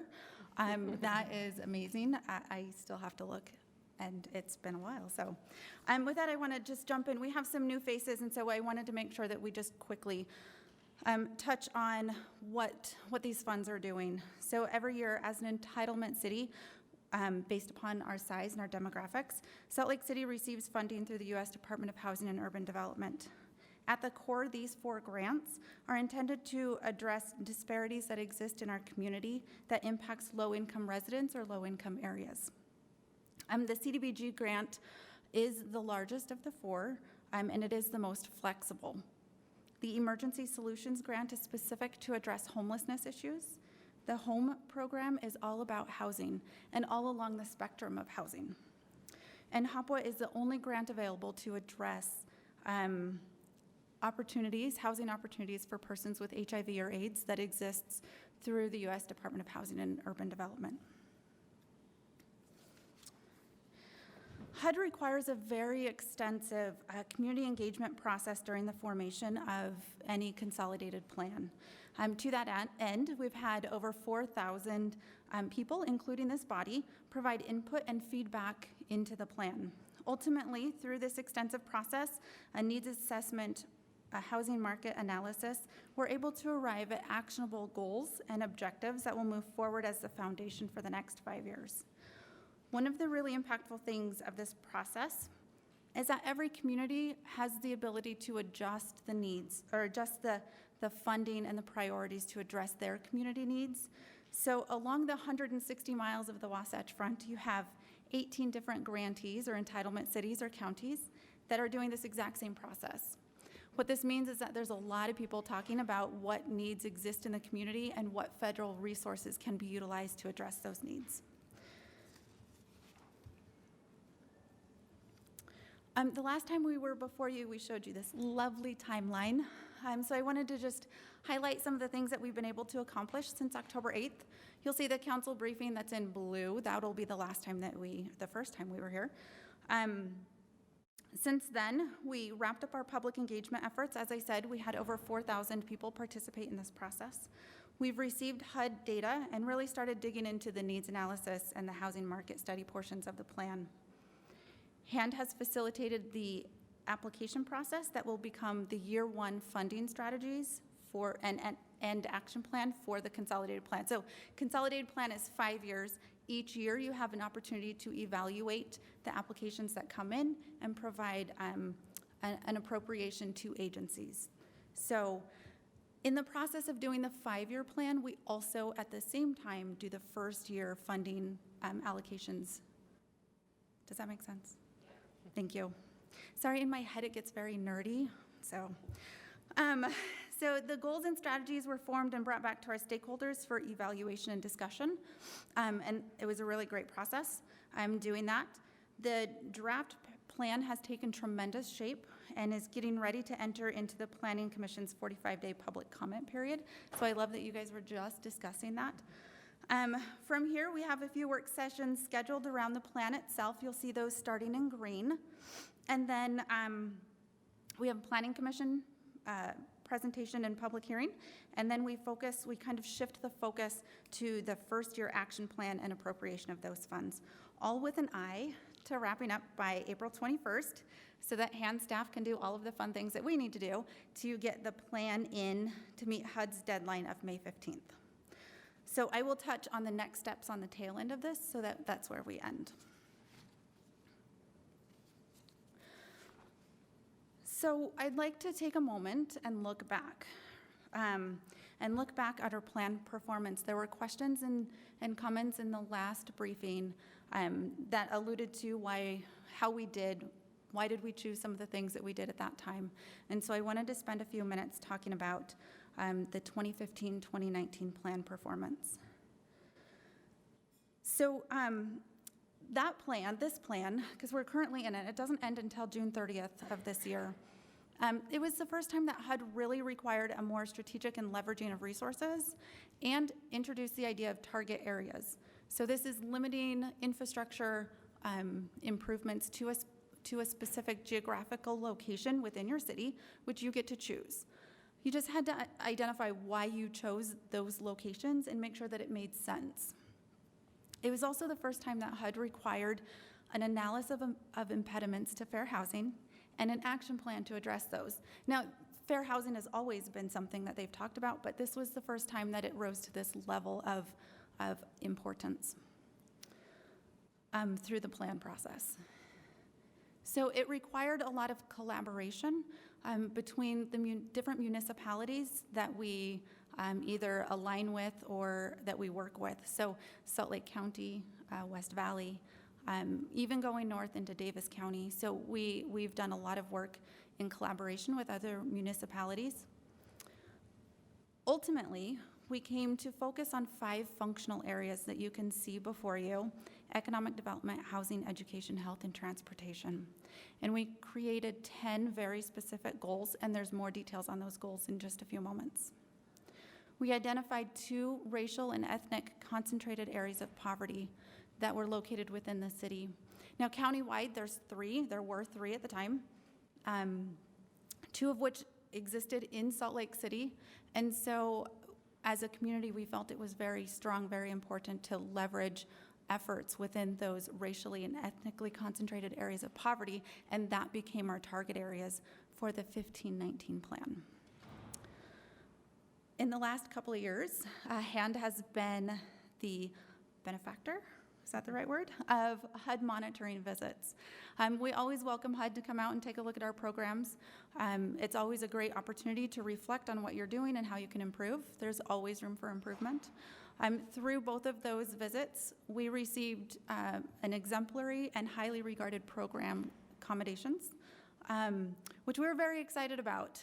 Through that process, we actually also became peer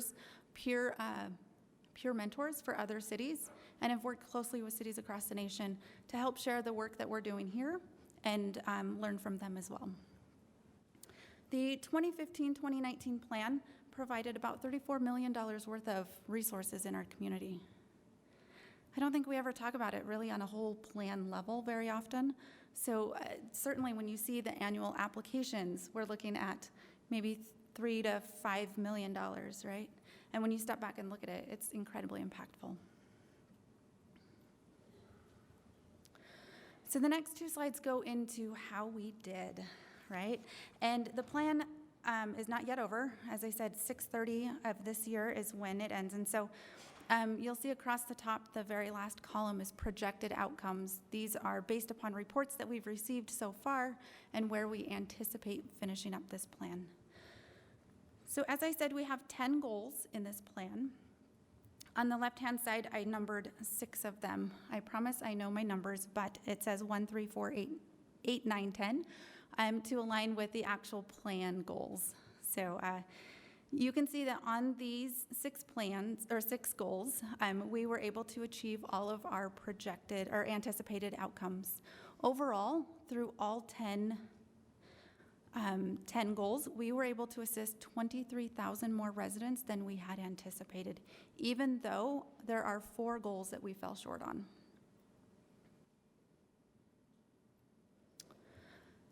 So goal 2, 5, 6, 7, I wanted to spend a little bit more time here. These are the goals that fell a little short. I'd like to just highlight and remind you that it was 2013, 2014 as these goals were being evaluated and considered. Times changed. There were a lot of changes that happened within our economy during the space of this 5-year plan. So goal number 2 was to expand home ownership opportunities where we fell short. This was definitely as a result of increasing housing costs. It became more and more expensive for folks to buy a home, which also meant that it created the space to do larger down payment assistance programs, which meant if you were providing a larger infusions of down payment assistance to a home buyer, that means you were ultimately able to assist less people. Goal 5 was provide day-to-day services for the homeless. Through this plan period, the city shifted a lot of the funding that was going to service providers that are serving the homeless community.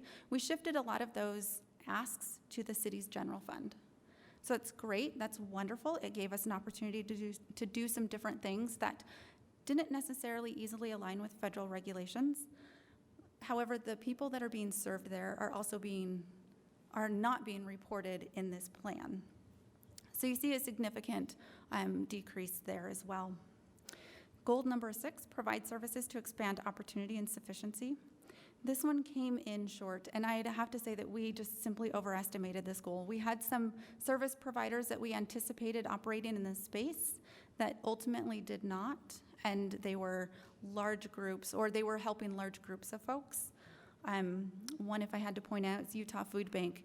The federal regulations required that we are able to very strategically identify who is being served. And the way the food bank was operating their programs, the food bank is providing food to pantries, but they don't actually see the end user. And so we couldn't capture that information, so they didn't align with the regulations as much, and then they opted to shift their funding around and use other resources to cover those expenses. So that's just one example of an agency that didn't move into this plan space that we had anticipated when we were creating the plan. And then the last one is revitalize businesses in target areas. This one is a really fun project. It's been a really fun goal to wrap around.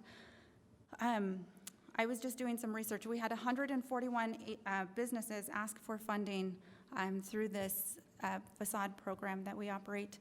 We were able to assist 50. we had anticipated at the time of the creation of the plan, we anticipated that we would be able to do some smaller grants, and ultimately $25,000 is what all of the businesses requested, which is also the maximum of the program. So it ended up being larger grant awards, but fewer projects. There was a question about the facade program. I wanted to highlight that there are 412 businesses in the target area that were eligible for to apply for funding. As I said, 141 did apply. While the goal here identifies, or the results of the goal identifies 50 businesses that will be supported, that is 50 by June 30th. We actually have a few projects that got delayed by the weather that will finish up in July and August. We anticipate actually assisting a total of 60 in that space. But because the plan ends 6:30, I wanted to stay true to that in this report. So 15% of the eligible businesses were able to access this funding. So with that, I'd like to look forward. I have a couple of word clouds that are up on the screen from a few of our strategy sessions with internal stakeholders. So this was our Internal Technical Advisory Committee. We called it ITAG because we like to provide acronyms for everything. So that encompassed all the divisions and departments within the cities, and you can see that there's some really important, really large words that come out to you: transportation and housing. I want to pause again for a moment and appreciate Ben and his participation in this process. What I wanted to point out here is you can see a variety of topics that are coming forward. We use the same exercise with the external stakeholders, which I'll have on the next screen. But the public surveying that we did and the external stakeholder group, they all tracked along the same line. It was very eye-opening to see that these different groups were all kind of thinking and talking about the same topic areas. So just to call out a few: transportation, affordable housing, mental health, there's wages in there. And you can see that there is a need and desire to support vulnerable populations. As we move to the next slide, you can see this trend continuing of supporting vulnerable populations. Here is the word cloud exercise, just a word cloud exercise from our external stakeholders group that was made up of advocates, nonprofit experts, state departments, health industry, and many, many more folks. So there's many needs here that were discussed through this process, and each one we evaluated with its eligibility with federal regulations. We talked about the service gaps, the wait lists, what do those look like? What are the funding gaps that exist in our communities? And then what other resources are there? And then ultimately coming to what kind of performance measurements might you see, and what kind of outcomes are we looking to drive towards? With that, I'd like to highlight the 6 goals that are being proposed in this plan. And I want to apologize if I say we. It's not Jen, it's not Hand, it is the royal we. It is everyone who's been involved in this process, if you would keep that in mind. So we are proposing 6 goals with a variety of strategies to achieve those goals. Overall, we're thinking about goals and strategies a little different in this plan than we have in the past, and I'm working closely with our regional head office to make sure that we're on track and we're aligning with appropriate federal regulations. Traditionally, we would have called out every single one of these line items as its own goal and identified an outcome. In this plan period, to create more flexibility and to better align resources in an environment of changing priorities and market changes, we're looking to create high-level goals and then identify programmatic strategies to achieve those goals. So I'd like to walk through each one briefly. So the first one is housing, and it's to provide expanded housing options for all economic and demographic segments of Salt Lake City's population while diversifying housing stock within neighborhoods. The strategies that would be used to address that goal would be housing rehabilitation, anti-displacement strategies, improve and expand affordable housing stock, increase home ownership opportunities, provide rent assistance to emphasize stable housing, and provide housing and supportive services for persons with HIV/AIDS. Goal 2, transportation, to promote accessibility and affordability of multimodal transportation options. So improve public transit amenities in target areas, expand the availability of bike rack stations and other amenities, and support access to transportation, prioritizing vulnerable populations. I was really excited this weekend to see a KSL article about UTA launching a new program that is going to help support some of our vulnerable populations, our low-income populations. I am very excited to see how this can continue to leverage those efforts. Goal 3 is around economic development. Expand access to economic mobility and assist small business owners with economic vitality. And under this goal, the strategies would be to provide job and vocational training programs prioritizing vulnerable populations and revitalize small businesses in target areas. Goal 4 is around homeless services. Expand access to supportive programs that help ensure that homelessness is rare, brief, and non-reoccurring. Sorry, I spelled that wrong. Don't look at that typo. You only notice them when you're like in the hot seat, right? Okay, so the strategies around that goal, are to expand medical and dental care programs, outreach programs for homeless individuals and families, support homeless resource centers and emergency overflow operations, expand case management and services as a way to connect homeless individuals and families to permanent housing. Number 5 is behavioral health. And I will say that HUD absolutely expects to see behavioral health included in our consolidated plan, specifically around treatment for the opioid crisis that our nation is facing. So number 5, behavioral health, provides support for low-income and vulnerable populations experiencing behavioral health concerns such as substance abuse disorders and mental health challenges. And under that, expand treatment, counseling, and case management and support programming that connects clients to permanent housing opportunities. And then our 6th goal is odd, I know. It's administration. I don't know. HUD requires that we have a goal in order for us to do all of the administrative stuff that we have to do. So yeah, there's no bullets. It's just all of the things that we do, all right? So that is a weird one. So those are the 6 goals that we are proposing through this process. So let's talk about the target areas. Like I said, HUD requires for us to identify geographic target areas. The only guidance that they really say is it can't be city to city, like border to border. And it probably should be more strategic than just saying, well, all of our CDBG eligible areas are going to be our target areas, because those are the areas you would have been operating anyhow.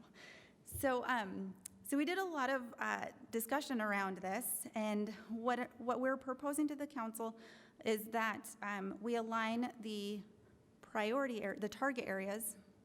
There's a lot of target, priority, plan, project. All of the target areas to align with the RDA's project areas. Like I said, the strategy had a lot of conversation and overwhelming support. It aligns with the areas of the community that the survey respondents indicated had the highest unmet need within our city.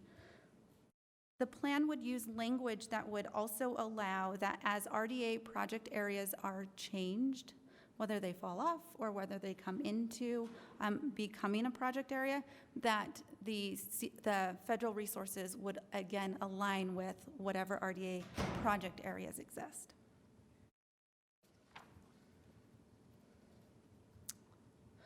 So that concludes our update on what has happened since our last briefing, a look back at our current plan, which sounds weird because it's not done yet, but the plan that we're finishing up, and a look forward as to how this plan is shaping up.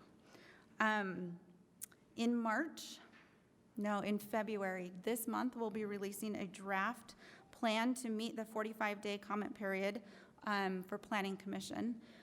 We will also initiate the HUD-required 30-day public comment period on the draft plan. March, we have a work session. We have two work sessions scheduled with council to discuss the details of the plan, review goals and strategies, and present the outcomes. Also in March, we'll be hosting council will be hosting, and then the Planning Commission will be hosting public hearings to invite members of the public to come and comment on the plan, and then also on the first year for the council public hearing, the first year of applicants. April brings us several work sessions to discuss the year one action plan and the adoption of both plans. And then hand staff will get crazy busy working on preparing final documents for public-facing platforms and to submit the entire plan to HUD with a deadline of May 15th, which is coming way too quickly. So with that concludes the information that I wanted to make sure that I got to you in reviewing the questions and the conversations from the last meeting. I feel like I hit a good number of the things that were brought up, but if I missed something, I'd love the opportunity to discuss further. Mr. Chair. Sorry. Councilmember Fowler. Thank you.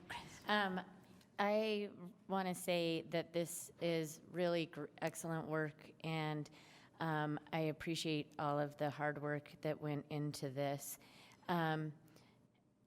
As we went through it, and I appreciate sort of the coming down to the point of aligning the project areas with the RDA project areas, or the target areas with the RDA project areas. I think it makes sense in a lot of ways to do that. It's a process that we've already been through. We've identified a need.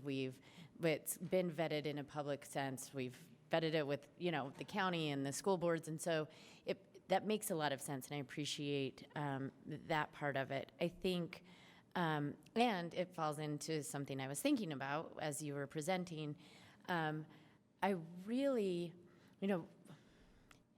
I know there's no need to remind anyone, but last year we went through a few learning curves and phases with RDA and HAND and the council. And really, when we did that, I kept saying, HAND is doing a great job at the programming, and let's keep you there and make sure that we're identifying roles but still working together. And I can see that that is actually what's happening right now, and that makes me ecstatic. And it also, I think, will really help as we continue, and what I encourage us to do is take these grant dollars and these programs and then say, okay, and again, this is why I love that it falls into RDA areas, say, how can we then maybe identify the parameters of a NOFA to support what the goals and where the money is going through these federal grants? Or how can we identify the parameters of our lending, our revolving loan fund, or things like that, and we're actually doing something that it looks like HUD asked you to do, and that you very much did, which is leverage dollars, Yes. right? How are we making this money go further with the sources and the resources that we have? And this makes a lot of sense in that way, and I applaud you for that, because I think that's really what we were trying to get to the bottom of, at least for me, is why are we reinventing the wheel? We have one group that's doing this already. We have another group that's doing this. Instead of reinventing the wheel, let's work together and move this bus forward, right? So thank you very much for that. I would, and for this in general. In fact, I just got off the phone yesterday with the National League of Cities, and I'm the vice chair for the Large Cities Council, and will be in Washington, D.C. Apparently, I'm leading a discussion on housing, and congratulations. Thanks. So thank you for this, because I'll be using it. Great. But and HUD will be there as well, and so I'd like to ask that before March, if we could get together, if there's things that I can bring up on behalf of the city to HUD, things that I can bring back from there, I'm happy to do those things and see how we can kind of leverage that position for us. The only other thing, I'm sorry, I'm kind of rambling here, but I really am impressed. The only other thing is I know there's not any bullet points under the administration, but I think these little bullet points of how you're going to reach that goal are really helpful. They do stand as a metric by which we can measure the success, as we know that's really what we want to do and make sure that we're doing that right. And so maybe a couple of ideas there is already what you're doing, right? And that's working with other departments, that's researching ways to capitalize on our resources to leverage the money, the grant money itself. It's kind of doing all the things you're already doing, but I do think it's important to have those in there. It probably helps for HUD to see all the great work. You get to point out the great work that you're doing by having it as a metric, right? So Yeah. those are kind of, like I said, really good work. And I look forward to kind of delving in a little bit to some of the bullet points, but there's a lot of information to digest now, and we'll have some opportunities to, sounds like, to delve into those later, so. Yes, absolutely. Thank And you. when we do come back, we will have our consultants with us so they can get nerdy, like very nerdy on as many details as you want to get on. Great. Yes, Mr. Chair. Councilmember Moros. Thank you so much for this. This is awesome, and I can follow through. And so thank you for the hard work. This is a lot of work to make it as clear as possible. So commend you guys for that. I want to talk to you about 3 things that I'm interested in out of the bullet points. The anti-displacement strategies. I would love to have small group meetings or meet often with you guys, as my some of my constituents in District 4 are really interested in looking at what's going on with that, especially in our aging neighborhoods, demolitions, displacement of low-income residents. And so I love that it's here, so it's not just me and my neighbors trying to convince the rest. So awesome. On transportation, the support access to transportation, prioritizing vulnerable populations. Is there anything here for ADA strategies or programs? Transportation. Okay, for, let's say, folks with like hearing impaired or blind folks. I mean, any other things that the city should be doing so that they can navigate the city better? We can certainly look into that Okay, I'm not and sure. kind of bring that forward. I think as we were thinking about these strategies and as we discussed them, transportation is doing a lot. Okay. And so we were trying to figure out where's that sweet spot that transportation is covering some things and here we're covering, Okay. we're leveraging a little bit more. So I don't think our goals are specifically targeted to Okay. that, but certainly enhancements of bus stops could lend to making sure that okay, maybe you can get to the bus stop, but can you actually physically get on the bus, right? And so I'm creating that space and enhancing that space so that they can access the transportation options. I think that's kind of how we were thinking about it and discussing it with John Larson. That's awesome. The third thing and last one is the target areas. I love it too, that they are the areas. So in reality, if we have an application or an applicant that will ask for certain money, will this prevent them from asking money from the RDA project area? I mean, can they be double dipping, I guess, if you will? Like, will this happen? That's always the question, right? How do we actually leverage the resources so they go further? The way that I see it playing out with the regulations and the eligible activities, the RDA is really focused on housing, right? And so, which is awesome, incredible. As we come in and support existing housing in those areas or do larger engagement, housing can happen anywhere. Federal regulations allow it to happen border to border. It depends on the household income as to whether or not they qualify. Okay. We would do an additional push, an additional engagement in the RDA project areas as a way to address some of these issues that you brought up. So aging population, aging housing stock.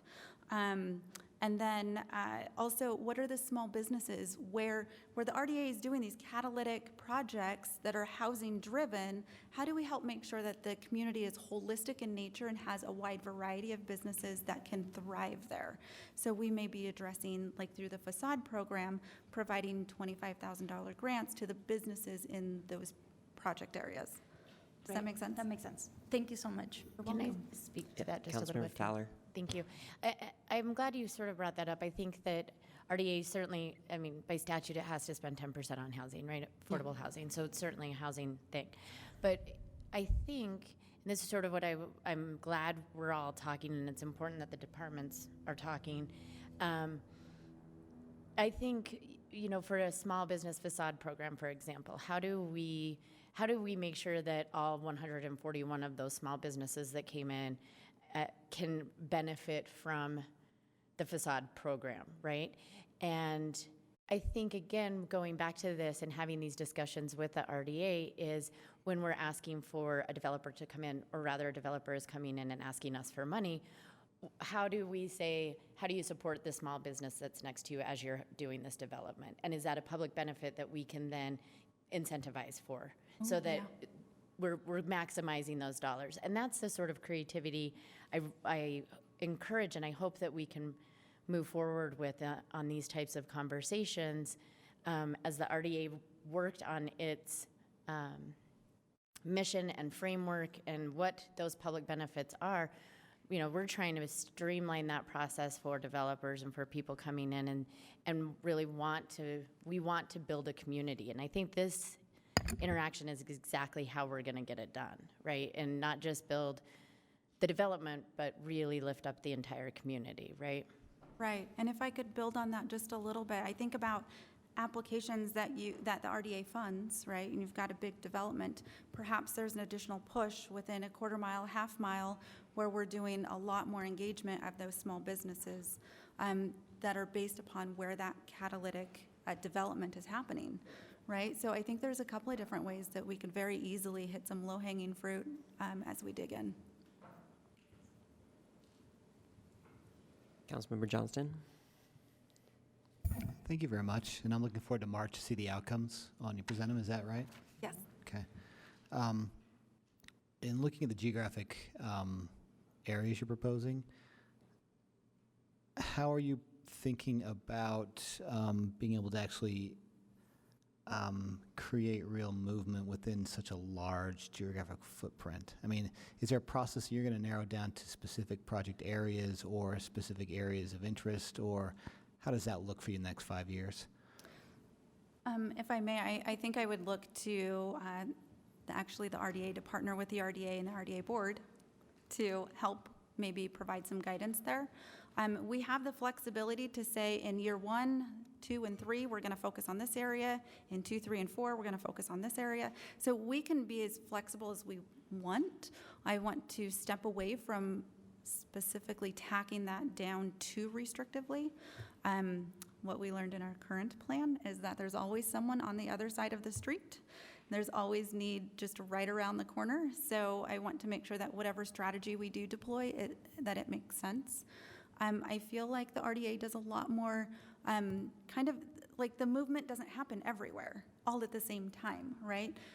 So if we could leverage our energies around what is happening, that could be one approach.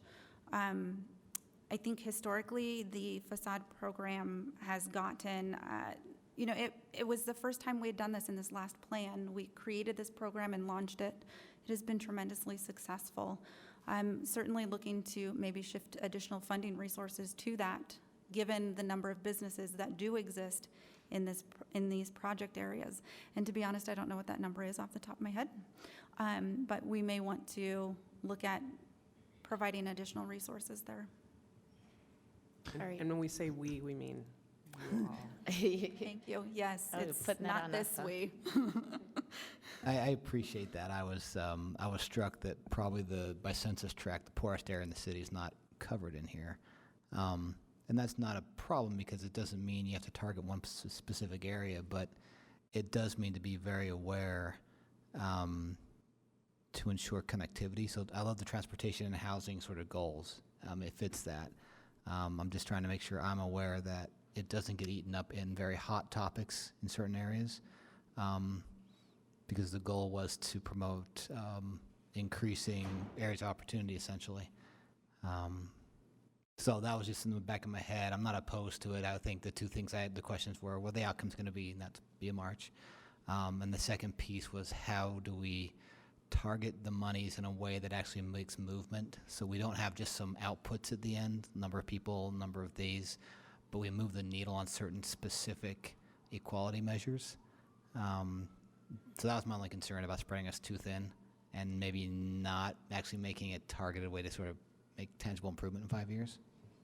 So I'm interested to hear what comes forward and be part of the conversation, so thank you. Thanks. Mr. Chair, I'm sorry, I'm talking a lot on this Councilmember topic Fowler. today. I appreciate Andrew's concerns, and I wonder if it would be helpful to look at this slide and then add some, and what we've done in other areas of kind of adding what are our goals in prioritizing these different target areas, right? I think certainly we don't want to tie our hands too much, but to Councilmember Johnston's point, I think, one of the goals the council's always had is equity. And are we putting resources, are we using resources and appropriating money in an equitable way? And maybe just defining or at least identifying what our goals are as we're prioritizing the target areas, it might help when it's time to appropriate those monies, or when it's time to pick the program, or if that's part of the application process. It's similar to like the CDCIP applications, right, where we prioritize, they hit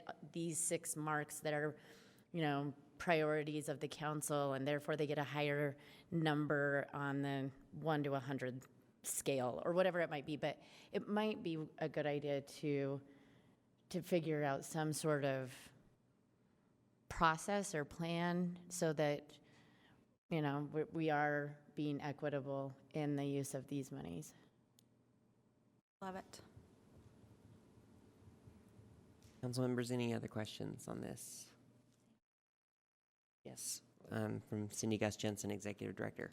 Just for council members, sometimes when a long-term plan like this is developed, it looks fabulous on the surface, and then once you start to implement it and have the on-the-ground conversations, there are some surprises, and I don't know how you can identify those up front or in your process. Did you have any thoughts about things that have traditionally been done with these federal funds that might not be able to be done based on the changes that you're suggesting? For a couple of years, we had organizations that were really surprised. They said, "Oh my goodness, we've received funding for many years, and now we're not eligible."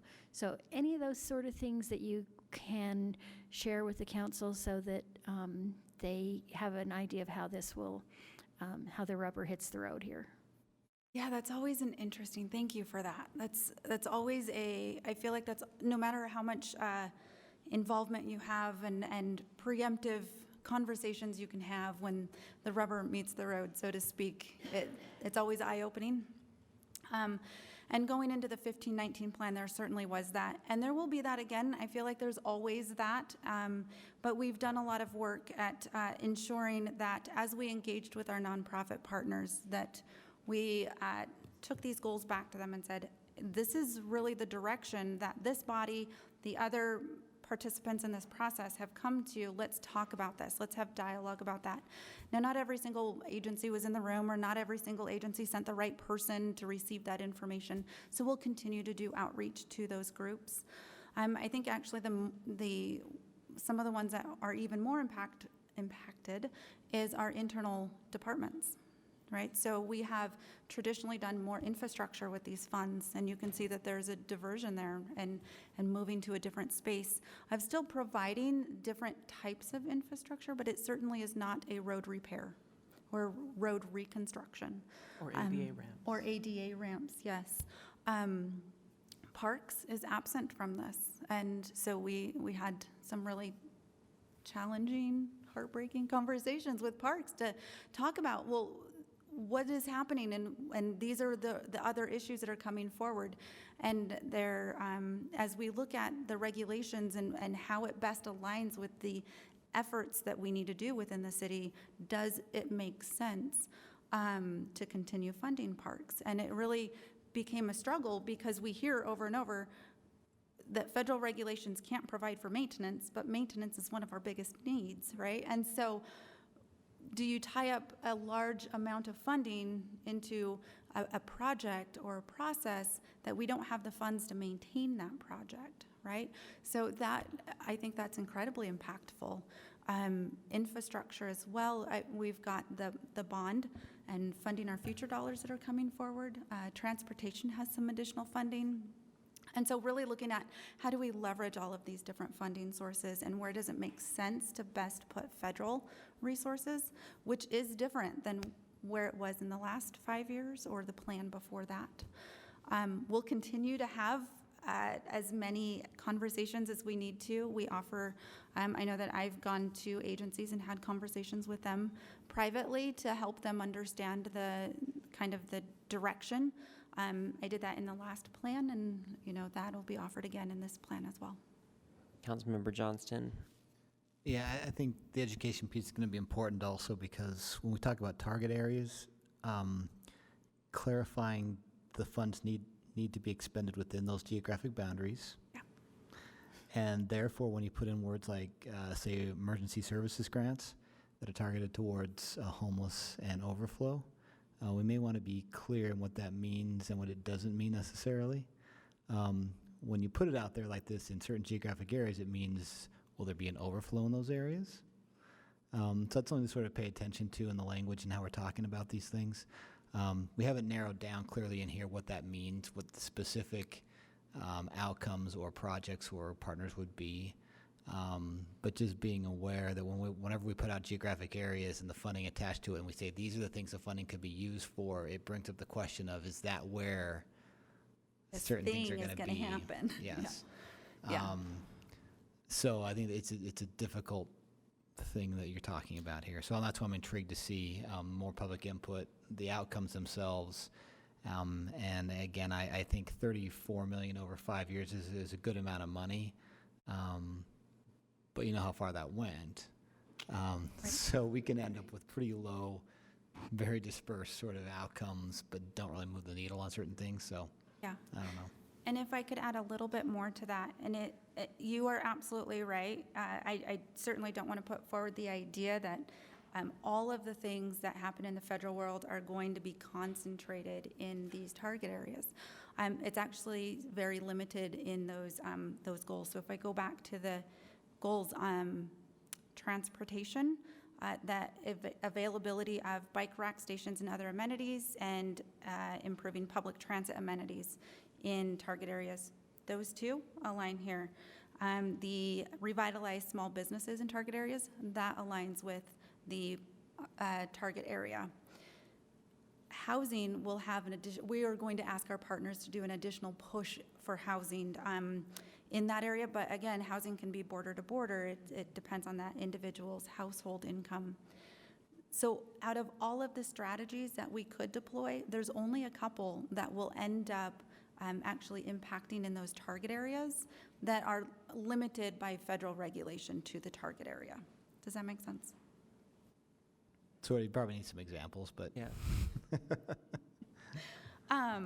So homeless services can happen border to border. Doesn't matter where the actual service is being provided. Behavioral health, same thing, border to border. There's no limitation on where it occurs.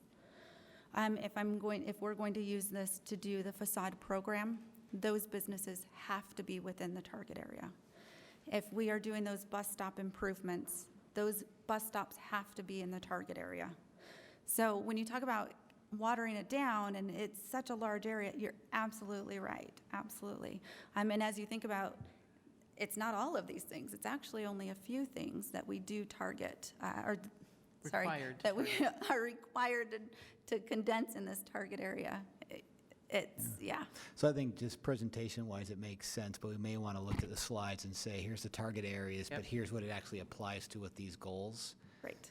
Here's the goals where it may not apply to, so we have more flexibility in how an RDA board or a council may look at it and say this may apply citywide versus just here. Thank you. No problem. Council members, other questions? Great. So we are a little bit over on time on this topic. Thank you so much. Thank you. So next is the update on the Sugar House Temporary Overflow Shelter. And at the table, we actually have Lonnie. No? Okay. Michelle Hoon. Michelle, want to come up? No? Oh, okay. So none of the people on the list here, just David Litvack. Yeah, Ken Anderson, does he want to come up? Nope. All right. I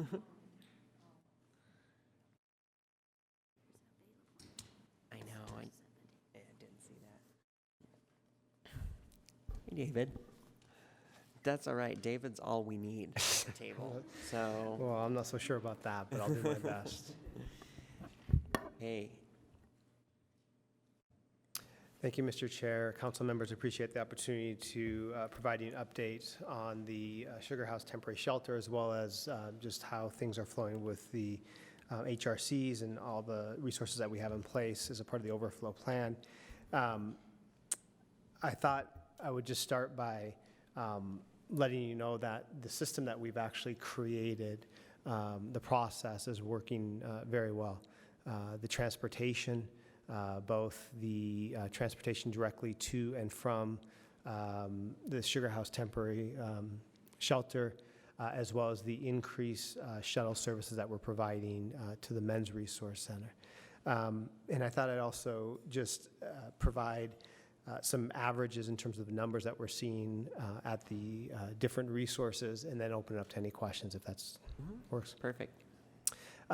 So the average, this coming Thursday will be this week 2. Will be the mark of 2 weeks that we've been open at the Sugar House temporary shelter. The average that we've served is 118 per night. The high was 145, the low being 75. The average number of men at the Sugar House temporary shelter is 84, with the high being 100 and the low being 53. And the average number of women served at the Sugar House temporary shelter is 32, with the high being 47 and low being 22. Happy to report that as we have increased the overflow capacity, we have not seen much of a dip in accessing of the homeless resource centers. All 3 are hovering between 96 to 98% capacity.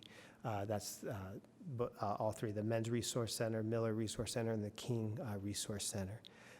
The motel vouchers, we're averaging about 70 per night. About 67 are women and 4 are for men. And then St. Vinny's, we're averaging about 55 to 56 per night. That is an overflow shelter just for men. There's not a lot yet that we can say in terms of the number. I anticipate that particularly in mid-April, we'll look back and really dig deeper into the numbers and try and identify some of the lessons as we plan for future years. But again, as we have a group right now of city, county, state, and service providers that have an 8 a.m. call every morning to check in and see how things are going with the flow, with the process, the numbers, as well as how the building, any problems or challenges with the building that need to be addressed. So we're trying to stay on top of it, and then we meet in person every Thursday to talk through that as well. So that's the basic update that I have. I'd love to answer any questions that you all may have. Council members? Councilmember Valdemoros? Oh, hi, David. Thank you so much for this. Can you tell us a little bit about the outreach that it's being done to the encampments at Library Square and Toffer Park and anywhere else? Sure. We have outreach happening on a continuous basis with Volunteers of America and the Community Connection Center, as well as our law enforcement officers. We are also working closely with the County Health Department in terms of doing, when necessary, doing some camp abatements and cleanups, which is also an opportunity to let individuals know about the resources that are available. And we're doing our best to provide transportation, both for individuals and for staff, to reduce any barriers to accessing, particularly the day services at the Wiegand Center. And are you keeping track of how many people go out there, how many outreach workers out there from all these groups, how many people do they talk to, how many people accept to go to a shelter, and how many people do not choose to go to a shelter and remain outdoors? The tracking that we're doing right now as far as outreach is we receive, as a part of our regular weekly meeting, that's our internal meeting, departments and divisions and our county health partners and outreach partners that meets every weekly. We receive a report from VOA and CC on the number of individuals that they are reaching out to and the type of interaction and engagement that they're receiving. There's a high percentage of individuals that are engaging with our outreach workers. Most of it is around just some of the basic needs that VOA provides in terms of warm clothing, socks, and things like that. Yeah, but can we get like a clearer number on how many? I mean, for example, last night I know there were 16 tents out at the south side of Library Square, but I went and checked and counted. But I think there's but I don't know what happened during the day. I know there were people outreaching, especially yesterday when it was so cold, but I don't know how many people were there before those 16 remained there. I don't know, We can definitely follow up to see what kind of better data we can get on the outreach. And then on the second question I have, I think some of the community members out there are saying the numbers, the HRC numbers every night are kind of off. Some people say there is room, some people say there's no room. So have we thought about, or are we working on a way, so that we have more real live information that updates every hour, every 3 hours? When you see the billboards on the freeway and you can see the St. Mark's Hospital saying the wait right now is 15 minutes at the emergency room, so come on over if you have an emergency. You will only have to wait 15 minutes or 45 minutes. So something so that we have better numbers. Yeah, so let me answer that in two ways. Long term, we are working, city, county, state, and providers are working with, are working with Banjo on trying to identify a better system for real live updates, particularly for providers and also for law enforcement officers, so they would be able to see real time what beds are available. So we are working on a more streamlined way to provide that information and utilizing technology to do so. And then also what we're doing right now is part of the challenge is it depends on when you call, right, in terms of whether beds are available. So when someone does call that 990-9999 number, they will get an accurate count of availability. And based on whether there is a bed available, the individual is directed where they can go, whether directly to a homeless resource center, King, for example, or if there is not a bed available, to the Wiegand Center. And then what we are doing every night, and the numbers are showing, I think that it's working, every night at 8 o'clock, we do a refresh of what beds are available in each resource center. And then part of the reason for that is we have both, in the resource centers, we have certain beds that are set aside as night-by-night beds, meaning they could serve a different individual each night. And then we have a certain percentage of beds that are case-managed beds. And those are individuals who may be working during the day and then coming back. And we always want to make sure that we give enough time in the evening for an individual to come back to that case-managed bed. So part of the purpose of doing the refresh at 8 p.m. is to determine whether those case-managed, partly to determine whether those case-managed beds may be available that night for a night-by-night, right? And so then utilizing the Wiegand Center as that hub, as that intake center, we're able to update the numbers, and then we are able to provide transportation to individuals initially to beds that are available in the resource centers before we begin providing transportation to the STS. So it's definitely not perfect, and we're working, again, long-term to be able to provide real-time data utilizing technology.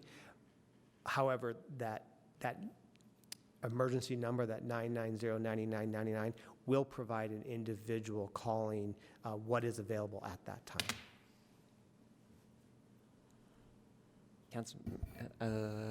Councilmember Johnston, I didn't know who was. You were going to say Roger. I was not. I swear I was not. In my day job, I work for Volunteers of America, and our outreach teams do work. When I say outreach teams, I'm talking about a handful of people, less than 10 total for the entire county. So we're not talking about dozens and dozens of people every day. This is a very small number of folks. They did do outreach yesterday on Library Square, particularly to the tents.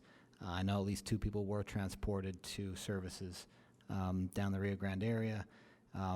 Many more said they were going to go later on by themselves. They preferred to go on tracks their own way, or were planning not to go. They chose not to. And so there is outreach happening, but there's also a lot of people who have their own choice about how they want to handle the weather and their own living accommodations. So there's a balance to be had there.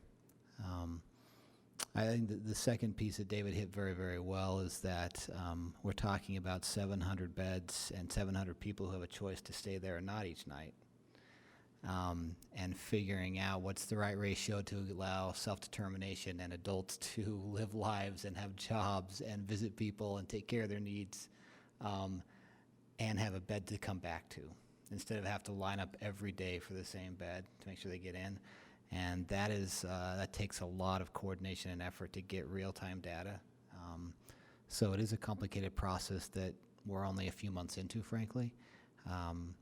And I think to keep an occupancy every night at 96 to 98% is pretty phenomenal, actually, for this, for what we're doing. So I think those outcome measures are great. And so I appreciate David's sort of explanation of the night-to-night beds and the case managed beds and those things. It's important to understand that.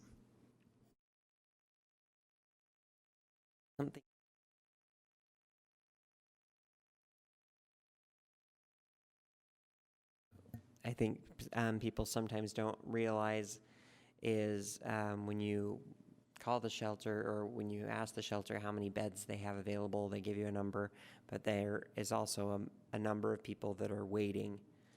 Why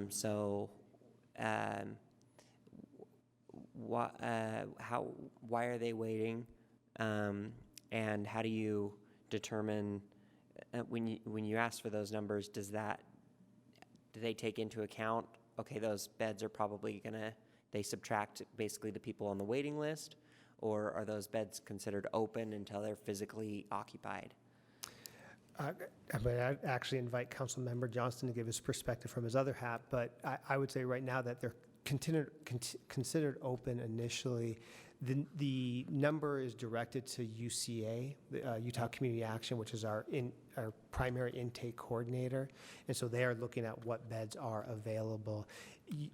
Right now, the different providers, operators at the resource centers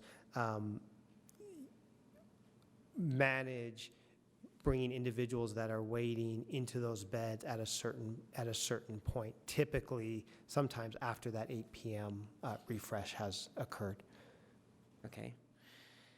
And then there's a persistent comments from people about police going to encampments and throwing items away. So how does the place to keep your stuff work? How do we know that we're not throwing away items that people are thinking are being put in storage for them? And can you explain Sure. that? First of all, and Chief Brown is here and can definitely speak to it. Yeah. Items are not being thrown away. Only things that are abandoned. When we abate an encampment, if an encampment is vacant, if this is stuff that has been left behind, then we will discard that. But when we do an abatement with county health department, right now we do not take individual stuff and throw it away. And so I thought there's a lot of misunderstanding about what happens with, and we work with individuals the unsheltered individuals who are camping about cleaning up and having to move to another location, quite honestly, which is what often happens, even as we are offering access to the Wiegand Center and resources like A Place for Your Stuff. The way that A Place for Your Stuff works right now is that there's typically, I would say, about 20 spots usually open. Individuals to access A Place for Your Stuff have to be working with an organization, have a case manager, be sponsored by an organization. And so that it is seen as an opportunity to help that individual either with employment, help that individual access treatment or other resources. And I can't remember the exact time frame, but there's an amount of time that an individual can keep their stuff there without coming back. And after a certain point, then we create that, turn that over for someone else. And so there's an expectation that individuals connect with the place for your stuff on a regular basis. Again, it's seen as a tool to help that individual access other resources that they need. Okay, so let me ask this. So let's say there's an individual or that it wasn't wanting to go to the shelters, and then it gets to a point where it's too cold, and they decide, okay, I do want to go to the shelter, so I'm going to leave my stuff. What happens? The police don't come that night and just pick it up and throw it away? No, I would say typically individuals are bringing the stuff with them. Oh, okay, so they pack it up and bring it with them. Mm-hmm. And what we have tried really hard to do, and creative minds like Michelle Hoon coming and the chief coming up with ideas to bring a truck with a trailer to be able to help individuals transport their their belongings to the Wiegand Center, so it's not a barrier to accessing resources. Okay. And then what else are we doing? I asked you about this last time, and I know it wasn't very long ago, but what are we doing to, I know that a lot of our providers take input from the clients. What else could we do as a city to have a way for people, clients who've gone through and used the city services to provide feedback to us as policymakers about how the system could be improved or things like that? Well, I think what are the mechanisms for that? Yeah, I think there's a lot of creative and innovative ways that we can do that. I know that the mayor is looking at the idea of I'm probably not going to get the term right, so I apologize, Mayor, like a client, I'm going to get it so wrong, but like just an a client advisory- committee, right? Like Yeah. having a regular group of clients that can provide that feedback on a consistent basis. I think there's also we're seeing providers like Catholic Community Services who are doing some innovative feedback and partnerships where they're providing an opportunity for clients to provide anonymous feedback through technology. I'm sure you all saw the Tribune article in that. I know that has been used a few times over the last couple of years. So I think there's a lot of ways that we can continue to provide that feedback. I guarantee you that at the homeless resource centers, that VOA, Catholic Community Services, the Road Home are working with clients and engaging them and getting their feedback in terms of how we can continue to better serve them. Great, thank you. Councilmember Fowler? Thank you, Mr. Chair. I'm glad that you brought that up because it was actually one of the things I was going to ask about.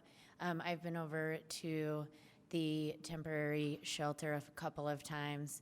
Actually took my niece over and we sat and talked with some people that were utilizing the resource. And so everyone we talked to said that they want an SRO. Really, like that was like the solution for everyone we spoke to. But that's another policy discussion later down the road. I would be really interested over these next few 2.5 months or whatever it will be until April, to see how we can really get that feedback from people utilizing the temporary shelter and see where they're coming from. And then I'd like to have a debrief here with this body with that information. I think that would be helpful as we move forward. You know, one of the things that we've been talking about is, first off, that we are trying to look at a very sensitive issue with compassion and empathy, but also with the eye towards a more permanent and sustainable solution, right? And I think that you and I have had many conversations of how important that the most important voice in this discussion is the person who is actually experiencing homelessness, right? And is unsheltered. And we need that perspective for sure. So I'd really like to make sure that we come back and debrief on that subject. Absolutely. I also really want to thank you for the hard work. I drive by the shelter every single morning, right around 7:15. And it's crazy to me that I've actually never seen the bus. Even like when I drive by in the evening time, I've never seen the bus itself, which was a concern for the Boys and Girls Club because of the early morning shuttles that they've been taking, where they take kids to the local schools. Has your bus drivers, or have you heard anything from the Boys and Girls Club about there being any additional traffic, right, in that area? I mean, that we all know Sugarmont should be a one-way or something. It's not a very big road. So have you heard any feedback about that at this time? No, we have not. No problems in terms of the transportation. The reports from the providers are that individuals are utilizing that transportation to and from. And we're even able to accommodate individuals, just like probably a little less in terms of the numbers, but just like with the warming center, we are having individuals that do come to the Sugar House Temporary Shelter at different times of the evening. And we have the shuttle that runs until 1 a.m. And then after that, we're able to use cab vouchers. And even that, which seems really complicated to me, is going very smooth. But we haven't had any input from the community in terms of increased traffic or increased concerns with individuals experiencing homelessness. And have you or your team been able to reach out to the nearby businesses and property owners within these last 2 weeks to see if they've seen any sort of increase in any impact to them or their business? Yeah, I'm not 100% sure. I know that Weston and his team and Lindsay and the communications team are really keeping tabs on community feedback. But I can follow up with Weston and see what we have done in terms of just outreach or what we can do in terms of just reaching out back to the community and getting some feedback. Thank you. And then I am hoping to ask Chief Brown a question. Can I call you to the hot seat, Chief? Please. Right, we have Chief Brown, Salt Lake City Police Department. Sit with you, David. Thank you. Thank you. And do you want to join us? And Rachel Otto, Chief of Staff. Thank you. I just wanted to follow up on the last question, Councilmember Fowler. Thank you, Rachel. 2 of our community liaisons in the mayor's office have gone door to door over the last couple of weeks and have talked to all of the businesses, I think, in the area and are tracking any kind of negative feedback or comments or anything like that. We're happy to provide additional information or tracking or any of those comments to you if you'd like. I appreciate that. And can you give me just a brief overview of what the comments have been, or if people have seen a negative impact in the last couple of weeks from what you're hearing? I've only heard about one negative comment or concern from one of the property owners in the area. Okay, interesting. And then, Chief, I know that for my community, one of the concerns is that, and I think oftentimes this is a misguided thought, but it occurs, is that increase in crime will go up if there's an increase in people that are unsheltered. And I am curious as to whether or not in the last 2 weeks, I know it has only been 2 weeks, but if we've seen any increases within and crime within the neighborhood. Well, Councilmember, I think when you look across the board, I think 2 weeks is too short to analyze this completely. I mean, if you look back, and I'm looking at calls for service because they ebb and flow, and we've looked back a little bit into November, and these are just stats, and so I haven't pulled these numbers apart to really see what they are. But in November, we had 66 calls for service. Now, that could be a domestic violence, that could be a shoplift, that could be any number of things. And then we had a decline. And then in January, It shot from 43 to 58, so it was an increase of 15.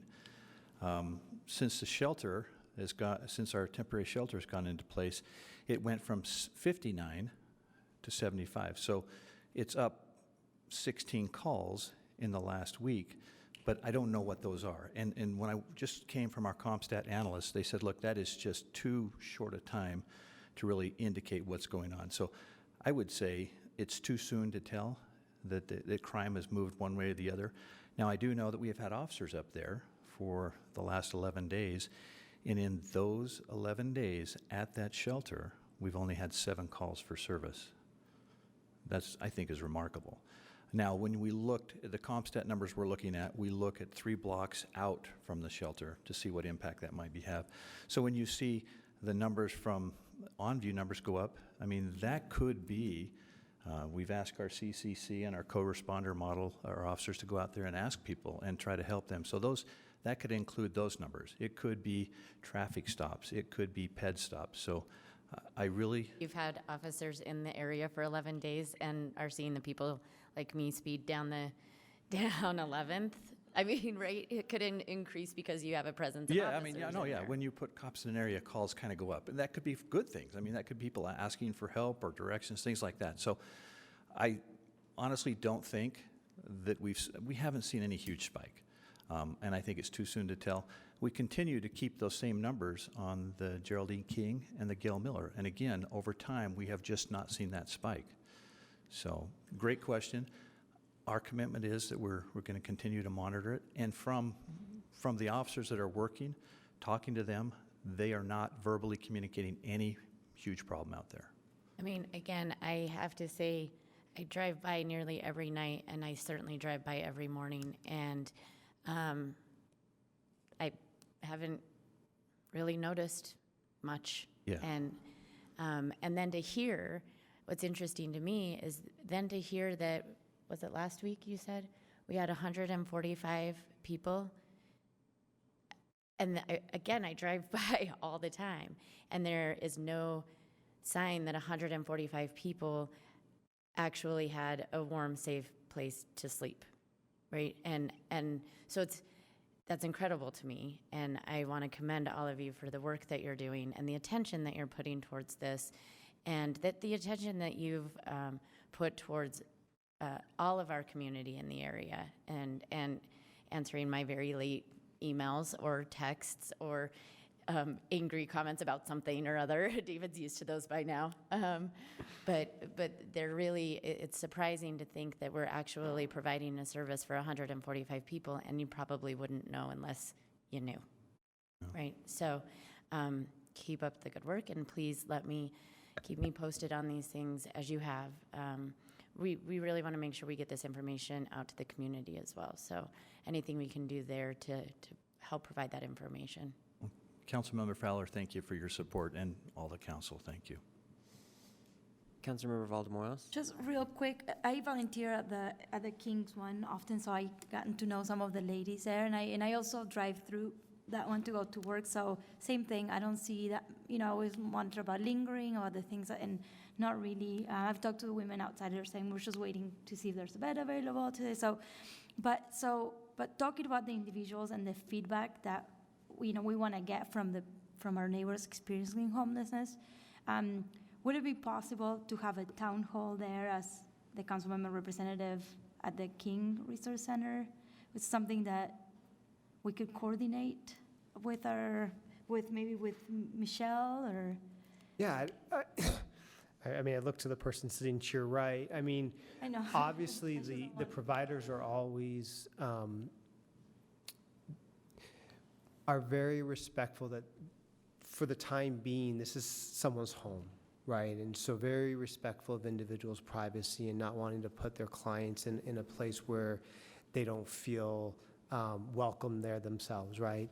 But I think you have providers who would welcome the opportunity to engage clients that are staying there, the guests that are staying there. So I'm of the belief that we can absolutely figure something out, yeah. All right, that would be great. Thank you. Yeah, hold on just a second. So Chief, now that you're at the table, I want to dive a little more into the cleanup. So how much notice do we give when there's an encampment, whether it's in a park or in the foothills or something? How much notice is given that the encampment's going to be cleaned up? They try. Now, and let me just set the record straight. The cleanups are done by the health department. Right. Under their purview. Right. I think by statute and by practice, they post and give at least 24 hours notice, maybe sometimes more. Okay. So But the officers are involved in the cleanup, right? our involvement is just to keep the peace. Okay. We don't, that's our lane in the road, and that's what we do. Okay, so after the encampment, though, that was here at Washington Square, I remember there was a post from PD about that. So is that atypical that police would be there during, there was an officer there that was talking about the cleanup and sort of what they found and why, and I think the purpose of the video was to show why cleanups are necessary. Right. So is it typical that there would just be an officer there, or was that like an atypical situation because you're trying to illustrate a point about cleaning up? As of late, these health department cleanups have been met with resistance from some of the members of our community, and they've become very confrontational. And so our officers have been out there to keep the peace, to allow the health department to conduct their work. Now, the activity, the encampment that was here on Washington Square, we didn't post that. That was a curfew violation of 11 o'clock to this square.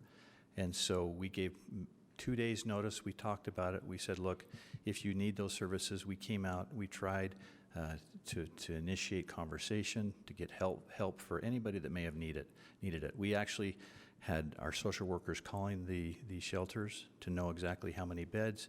We had transportation lined up. Right. We had transportation for stuff. We had everything we could possibly do. But at the end of the day, that was a curfew violation of Washington Square. Right. No, I was thinking the video I'm referring to was like the following morning or something, like after the curfew had been enforced.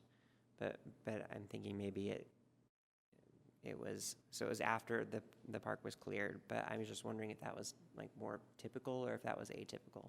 That was atypical. Okay. Yes.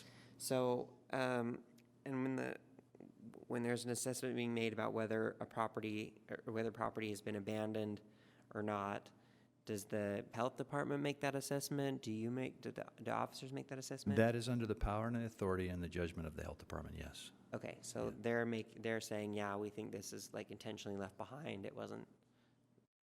So, Councilmember, can I add to that? So, in our Thursday meetings, oftentimes based on information that we're getting from the community,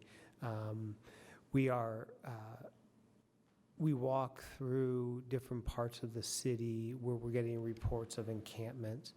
And what we typically do is VOA. Our first step is always to send outreach out to the individuals. And that's usually where we get information about whether a camp is occupied or vacant. And when an encampment is vacant, sometimes we're able to just address that through Advantage Services is one of the partners in the cleanups, and they can just go clean up abandoned property. When we get reports from VOA on a weekly basis about their engagement with individuals based on these reports, we're getting information in terms of whether individuals are engaging with services, whether oftentimes they are already engaging with VOA on housing waiting list. So we're able to collect that information and discuss that as a group. That again includes city departments and divisions, the county health department, VOA, and some of our state partners as well, in making decisions on what next steps would be. Okay, and then lastly, Chief, so if there's a person that's violating curfew and it's clearly after hours, and the officers show up there for because somebody called or because they're on patrol or whatever, what is the process for engaging with that person to determine if they need to be taken into shelter or what? What do the officers do? Well, the bike squads that work down here work very close with our social workers and our co-responder teams out of the CCC. And so many times the conversation is, what can we do to help you? What services might you need? Every question that we would typically ask in a compassionate outreach manner.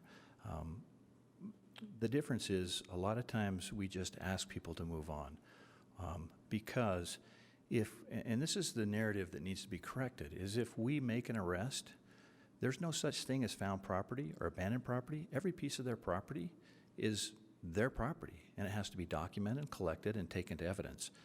And so many times it's just a warning, or at worst, a citation.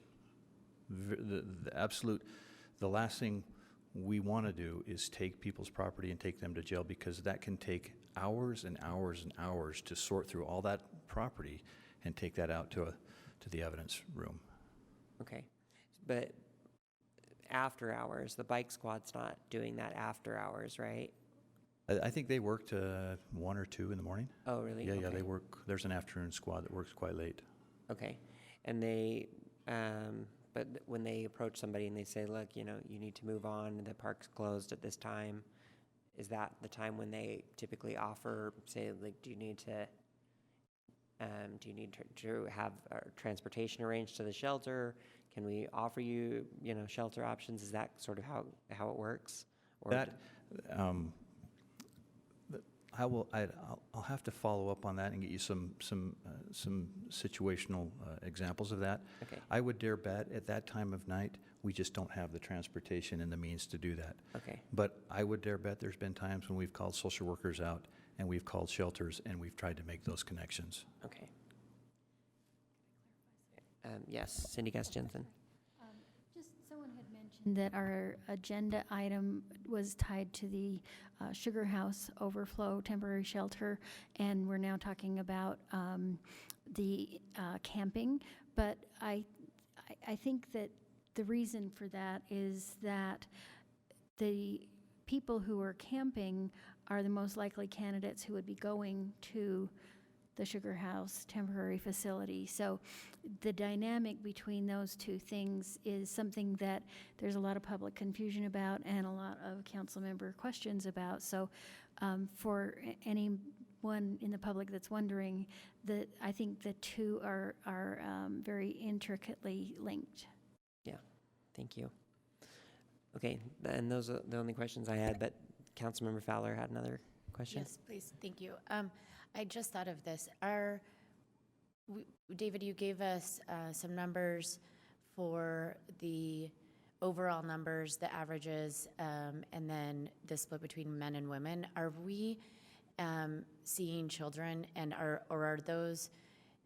children experiencing homelessness kind of getting the hotel vouchers? Because it sounds also like most of the hotel vouchers are all being used as well. Yeah, we are not at the temporary shelter or at any of the resource centers seeing children. Any family with children that connects with intake UCA is directed to Midvale. And if the Midvale Family Resource Center is at capacity, then they also utilize motels. But that is not the motel vouchers that we're currently using. The 70 that I'm referring to are single adults. So everyone that we are serving in our system are single adults. I will say that there are,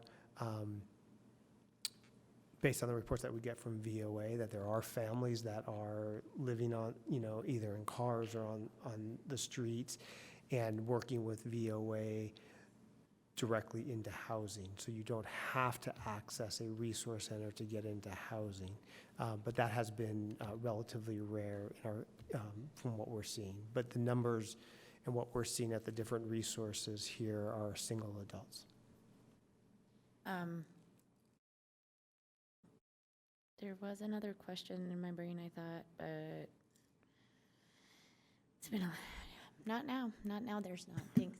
Okay, I think Councilmember Johnston wanted to provide some input on some questions that we've asked, so go ahead. I like the discussion about when Councilmember Valdemoros asked about doing a town hall at one of the centers. I think each of the operators has their own protocols to go through, so I'd make sure we contact them. I think there's a fine line wanting the public to be involved and understand what's going on.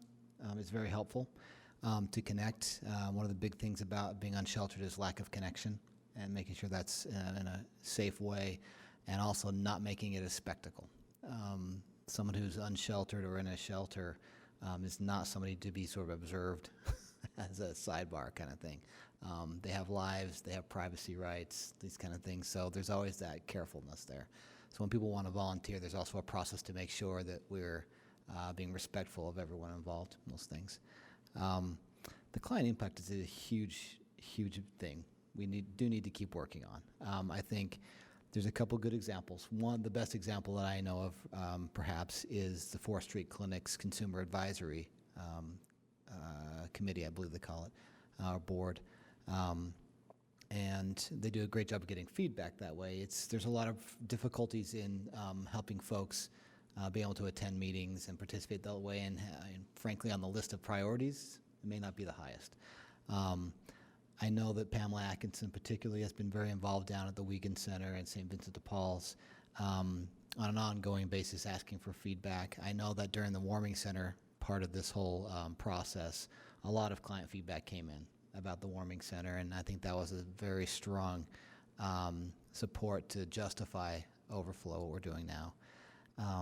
I liked what Mayor Mendenhall brought up during her campaign and perhaps afterwards about how do we make city boards more accessible and other public service kind of opportunities that may apply to this as well, and that perhaps there's ways that we can help individuals who need compensation to make up for time lost at jobs or with childcare or other things that be barriers to participate and give feedback. I think that might have a lot of promise, and being creative in that way could yield a lot more ongoing, consistent interaction. So I'd be very supportive of the city is looking at those things. So thank you, Mayor Mendenhall, for bringing that up during your time on the campaign trail. So I appreciate you bringing that up very much, Councilmember Fowler. Council members, any further questions? Okay. Thanks so much, David, and thank you, Chief, for being here. Thank you. Okay. Number 9 on our agenda is discussion of our annual retreat and the preparations for that. You should have all gotten an email from me and Andrew. So at this point, we'd love to hear, I'm going to assume all of you read it. And if you didn't, if you didn't read it, the recap is this. We would like your feedback on what you would like to see at the retreat, but not too much feedback because we've already started planning it. So if you have anything revolutionary, you can save that for next year. If you, yeah, that's right. Yeah, I mean, just saying. We got plans. We got stuff in the works. So, Mr. Chair? Yes. Could you tell us what those plans are so that we know not to duplicate those, or we're working on them? Well, we're going to have an icebreaker. So there's that. And we are going to have a discussion about sort of what, in determining priorities, whether we want to look at things that are totally within the purview of the council, what are things that we can control, and we just want to do and check as many of those off the list as we can as a council, or do we want to look at the fact that we have a new mayor who has, who's committed to working with the council, and do we seize on this sort of irregular opportunity to move forward together on a bunch of items and really take advantage of the collaborative nature that we have right now? Or do we want to do a combination of those two things? And then also, we want to know just the variety of projects that council members are interested in looking at, whether they're small, sort of for their district, or whether they're citywide, or all those things. So I think the difference in this this retreat that I want to see from previous years is that, to me, I think right now it's less important that we walk away from the retreat with clearly identified, like, these are the 3 goals or themes for the year, which is what we typically have done in past retreats. I feel like we can be successful and have a meaningful retreat, even if it's just sort of information sharing. We walk away sort of with a better understanding of where each council member is at in terms of what their expectations are for the year. And then we try to find a way to sort through all of that data and put it to use in a meaningful way over the course of the year. So I'm a little less concerned about sticking to that format that we've had in the past. But if council members want to proceed on that, then that's fine. I guess my perspective is that this will be my 3rd retreat, that we didn't actually have a retreat last year. So, or this is my 3rd year on the council, but it's only my 2nd retreat because we didn't have one last year. And just as a council member, I can't say that I noticed a major difference in the first year I was on the council and we identified 3 things versus last year where we didn't do that.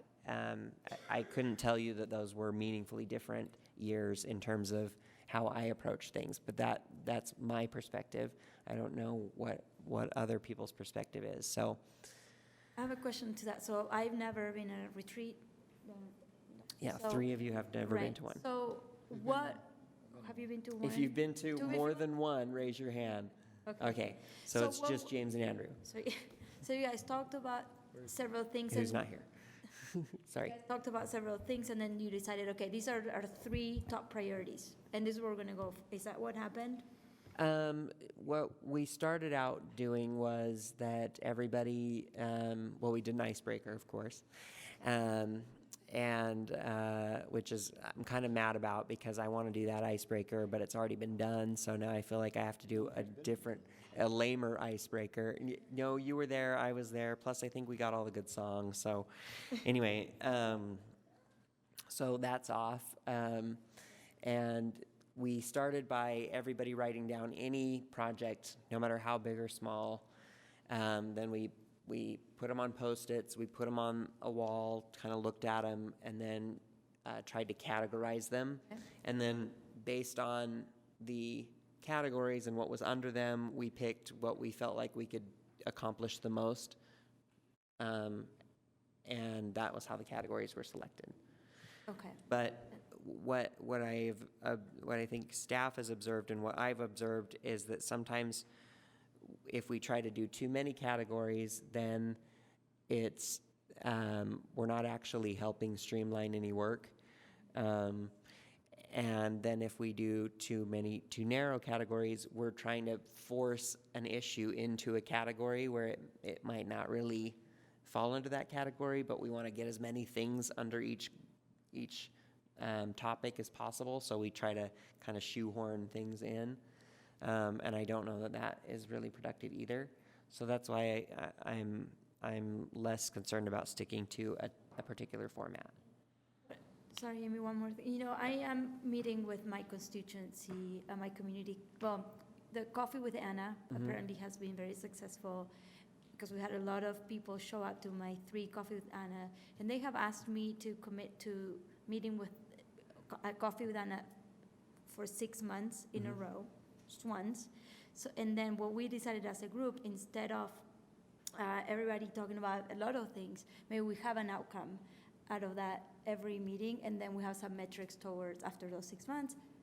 We chose 3 topics that the community wanted to change or whatever, and then get those done. Hopefully I can present it to you guys and see if there's any connection with your other So I guess what I'm trying to say is like, how do I bring those ideas to this group so that we can get things moving, that the community also wants us to be moving forward? Well, I don't know, because number one, I'm not sure what the expectation is about what these things are, and are you going to identify these at the end of 6 months, or are you going to identify these things now? Every month I'll have Each one month? Okay. topic that they might want. Let's say one of them that we talked earlier was about the displacement Right. of low income. Like, Yeah.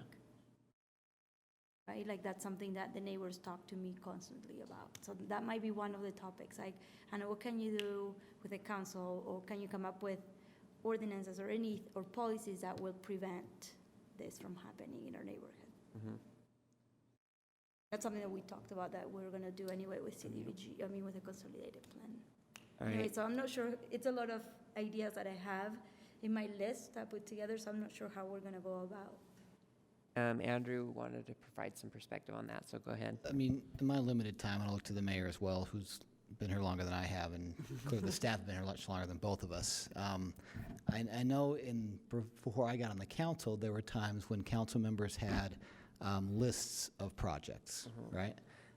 Even in my time, some council members have lists of projects and ask for staff time to work on them. And clearly, when staff were working on this project, they probably couldn't do that project, and it was a difficult thing, perhaps, for staff to figure out how much time to allocate to each one, right?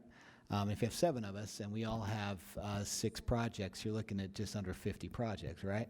Trying to all do simultaneously. So there's some pressure that way, and those might have been just local projects for your area, but they may have been bigger ones that were citywide, and maybe not even something on the purview of the council, more of the administration side, right?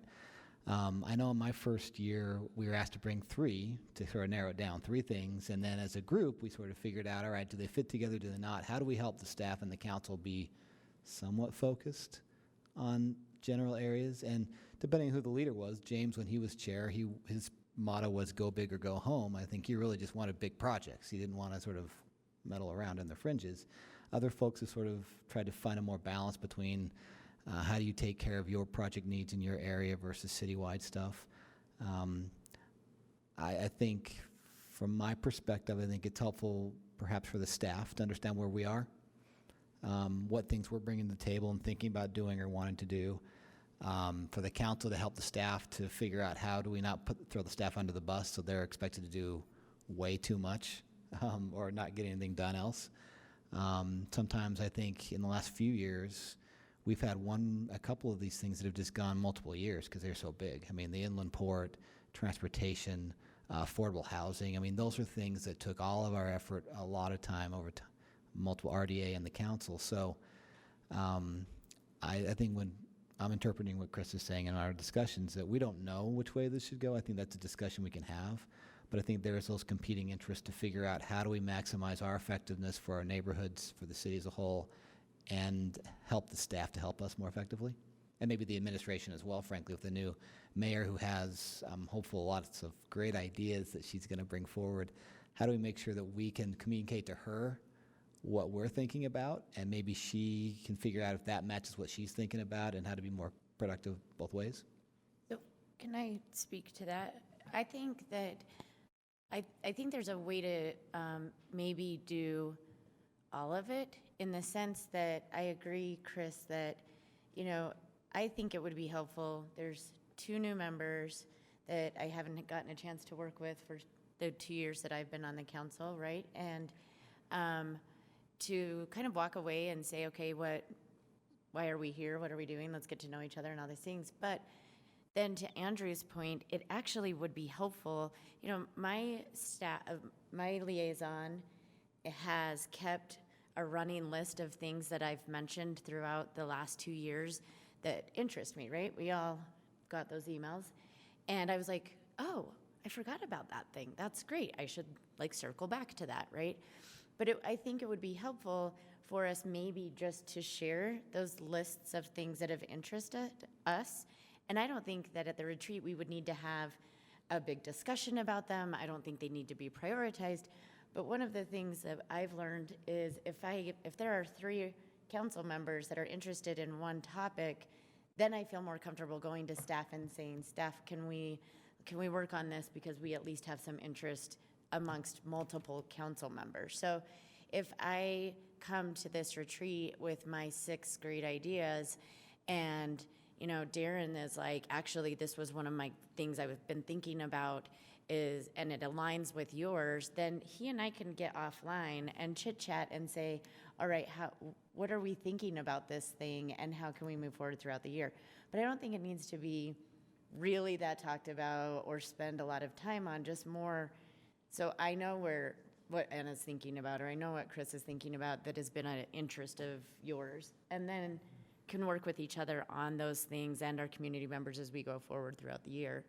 So I think there's a way to maybe balance both of those. Yeah. I mean, do we still have, do you give the new council members that chart that says what you can do with each, however many, like what can you do with 1 council member versus what can you do with 3 versus 4 versus 5? Typically we hand that out at the retreat, but we should do that as part of our orientation. And I have to tell you, I don't know if we have or not, so Okay. we will check on that, and if not, we'll do that. So if we can have that chart too passed out at the retreat, I think that would be helpful. I think I don't know about you, Amy, but when I look over my list too, like of things that I wanted to do when I came in, or list of things that I thought I could do when I came in, I have a lot of editing to do here. But there's really no way to account for that other than experience on the council, and so I just want people to know ahead of time that I think that happens in this position.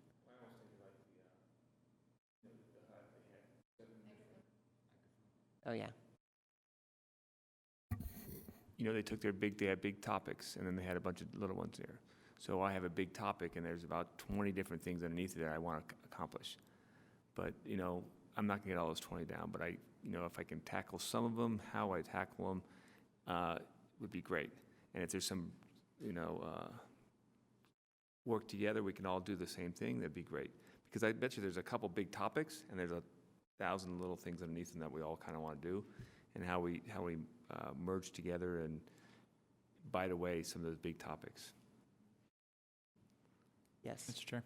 I want to address, sorry. I'm going to let Cindy talk just for a minute, and then you. Just a quick thing to what Councilmember Valdemaros is raising of how do you raise things mid-year when we're not in the retreat. One of the things that is handy is this list that the staff people keep, where you mention things and we put it on a list. You are the owner of your list, and so you can edit it at any time, and we can go over each person's list with that person before the retreat if you would like. But the value for us in that is that there are times when we can help point out an opportunity in something that's coming from the administration where the things could maybe merge. So if you're all interested in a topic and the administration is bringing something that's identical, great. Or if they're bringing something that's remotely related, we might be able to make a tie in that. So that we think of that as part of our job. And so just helping us be aware of those things that you're interested in, we try to incorporate. So that's one kind of set of work that we do. Darren, and then Mayor. I was just wanting to address your first question, which was whether we focus on things that the council can do on our own or collaborate with the mayor. And it seems like a missed opportunity to not look at the latter, because I think we do have an administration that will collaborate with us. So I would just say that I think that should be our, maybe not the only thing that we do, but I think we should focus on those things because we might not be able to do that forever. I was going to share this at the retreat, but yes, I think that is the obvious choice, but for a number of reasons. But I'll let the mayor who asked if she could share, and I said yes, so go ahead. Thank you. Hi, everybody. Hey. I always complain that we didn't get massages or pedicures at retreats, but we still never did that.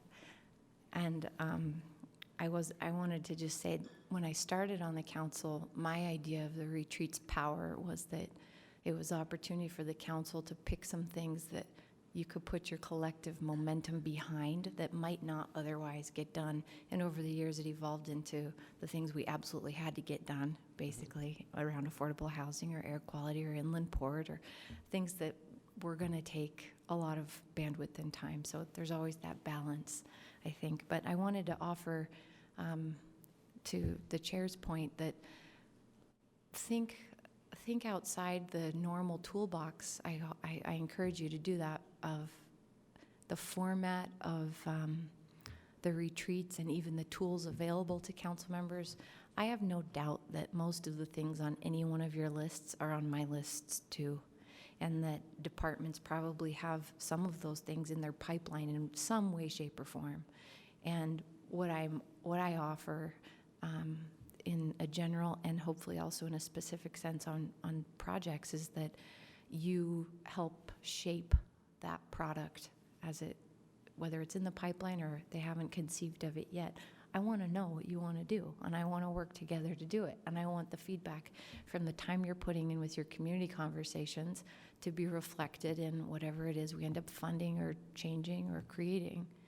So add that tool to the toolbox if you do the retreat, when you do the retreat, that whether it's a follow-up meeting or that you flag items, or perhaps you want Lisa Schaefer and Rachel to be listening in and maybe thinking of where we could marry up some of the ideas from the council with things that are already in the workflow. I would love to do that, and I think everything that you have to bring to it is going to make it better anyway. So, and if I don't agree with you, I'll let you know. What? No. Mary, you ruined the surprise. You're invited to the icebreaker, but it's a massage circle, so you're going to get your dream come true at the retreat. And then it's a pedicure circle, which is going to be weird. That's really not what I meant. Katie's like, no. Yeah, sorry, we I'll already be decided. It's able already now. on the agenda. Thank Can't you, go Mr. back. Chair. Yes, thank you. Okay, any other thoughts that people want to share? Any questions that you have, please ask them now so that we can, I want everybody to come in feeling like they have an understanding about what we're going to do that day, even though I just said that the understanding is we're probably going to walk away without clear answers, so. No, I have one more thing. So last year, some of us, or maybe it was just me, maybe these are systematic issues or things that we could streamline for our own workload for staff and for us.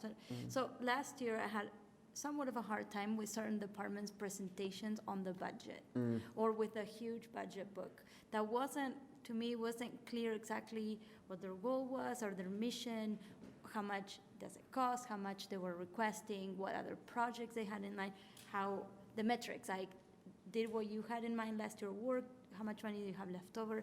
So I think I mentioned it a few times on how to, maybe we set the expectation for the administration, say, these are the things that we're looking for when you present budgets to us, at least the one pager that we want this information so that it's easier and conversation is better. But then staff knows what to expect, right? Like what we're expecting. So it's not unknown to them what I wanted to do.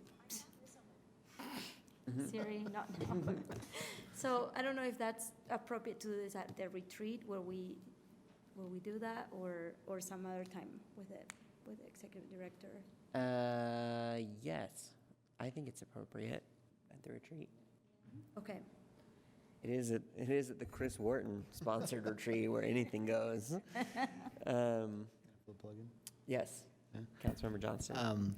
I think that there's probably bandwidth throughout the year to do lots of little projects, hopefully, for each of us. I don't think it's all or nothing, and I could be wrong about that, but I'm pretty sure the staff and and Cindy are very accommodating and do everything they possibly can to help us succeed in what we want to accomplish. I do echo what the mayor said. I think that having an administration and a council who identify some big ideas could have a lot of power. I'm not saying we have to come up with a couple of big projects and just go full board and take years on these things. But if there are things that we did agree that are citywide big lifts that we couldn't do individually or without the administration, it would be, I think Darren's comment was great in the sense that I think we'd miss an opportunity perhaps, especially right now, to have a lot of momentum to get some things done. We might not do otherwise, but that's just my plug for that. Yeah, you're taking all my intro speech away, but it's probably better to say it now. I feel like what I've learned, having been involved in Salt Lake City politics for several years before I was on the council, things that I learned while campaigning and things that I've continued to learn since, is that when the public doesn't see, obviously there's tension sometimes, and it's natural between the mayor and the council, but when we're fighting with each other, the public doesn't see that as progress. I think they expect us to come together and to work it out, and I think a lot of people don't understand the tension that's between the council and the mayor, and I think it ends up hurting both of us. It ends up hurting the city. You know, I think largely all of us agree on what the major issues are facing the city, and I think a lot of us agree on, have the same values. And people don't understand why 8 people who have the same values and agree on what the issues are can't work together. And so I hope that people will come. My hope is that we arrive at the conclusion that we should take and seize this moment of collaboration, and really try to do as much together as we can, because I think the public will see that. I think that will be really meaningful for the public, because I think that's one of the biggest things that they see when they think of the city government. And I think it's on all of us to change that perception and sort of reverse that trend.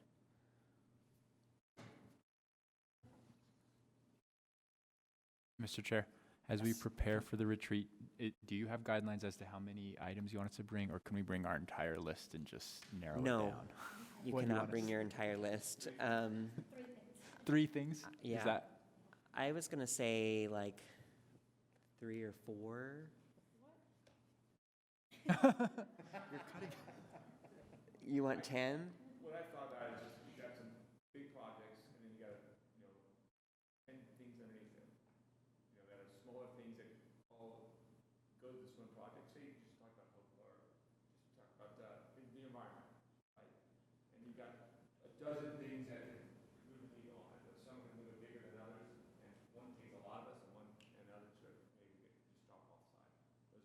Those are too hard and they're too small to go anywhere. So have a couple big projects with a bunch of little things underneath. That's how I'm looking at it. Okay. And you just break it, but you don't have to. Okay. That's true. Yeah, you can bring your list, but you don't have to share the whole list. Yeah. Yeah. Okay. Would it be helpful at all, Mr. Chair, if we had perhaps staff bring a list of the things we've identified the last 4 or 5 years? Just to get a sense of what we've done in the past that may still be ongoing, that might help inform us a little bit. That would be the council priorities. Yeah. Yeah. Just get a sense of that so we know where we Past 3 or have 4 been, what years. we're doing on. Because I think a lot of those we're still working on. Some of them have been institutionalized into a lot of our department's processes, but some of them I think we just naturally now assume that we do all the time, but weren't always the case. Yeah, that's fine, but I don't want people to come. I don't want it's fine for people to look at that list and think about it, but I don't want you to come feeling like we have to be shackled to that list. So, okay. That gives us an idea of, say, hey, it's been on the list for 5 years. Yeah, you have to speak into your Sorry, mic. this item's been on the list for 5 years and it's not going anywhere, so it's not like we can either wonder why or just cross it off.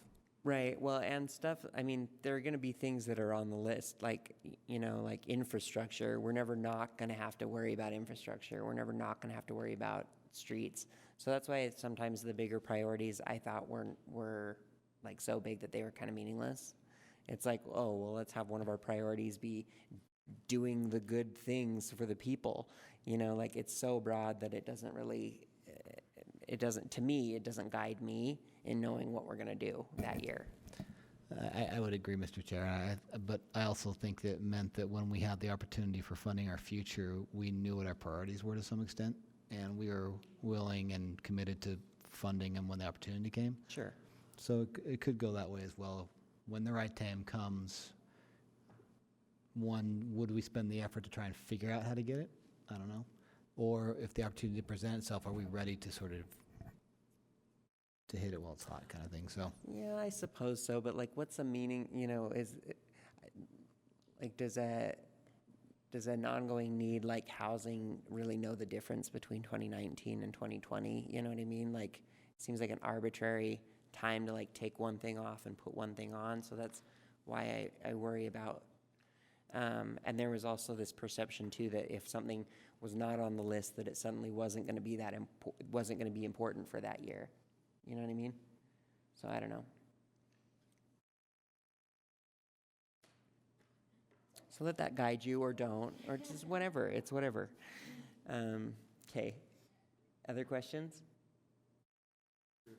Great. Perfect. Was that helpful for you and staff? Okay. All right. Then we'll move on to our item number 10, which is legislative briefing with Lynn Pace, our Senior Advisor for Intergovernmental Affairs.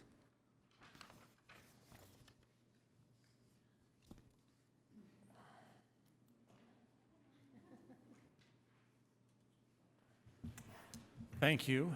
I appreciate you taking the time on your schedule. Do you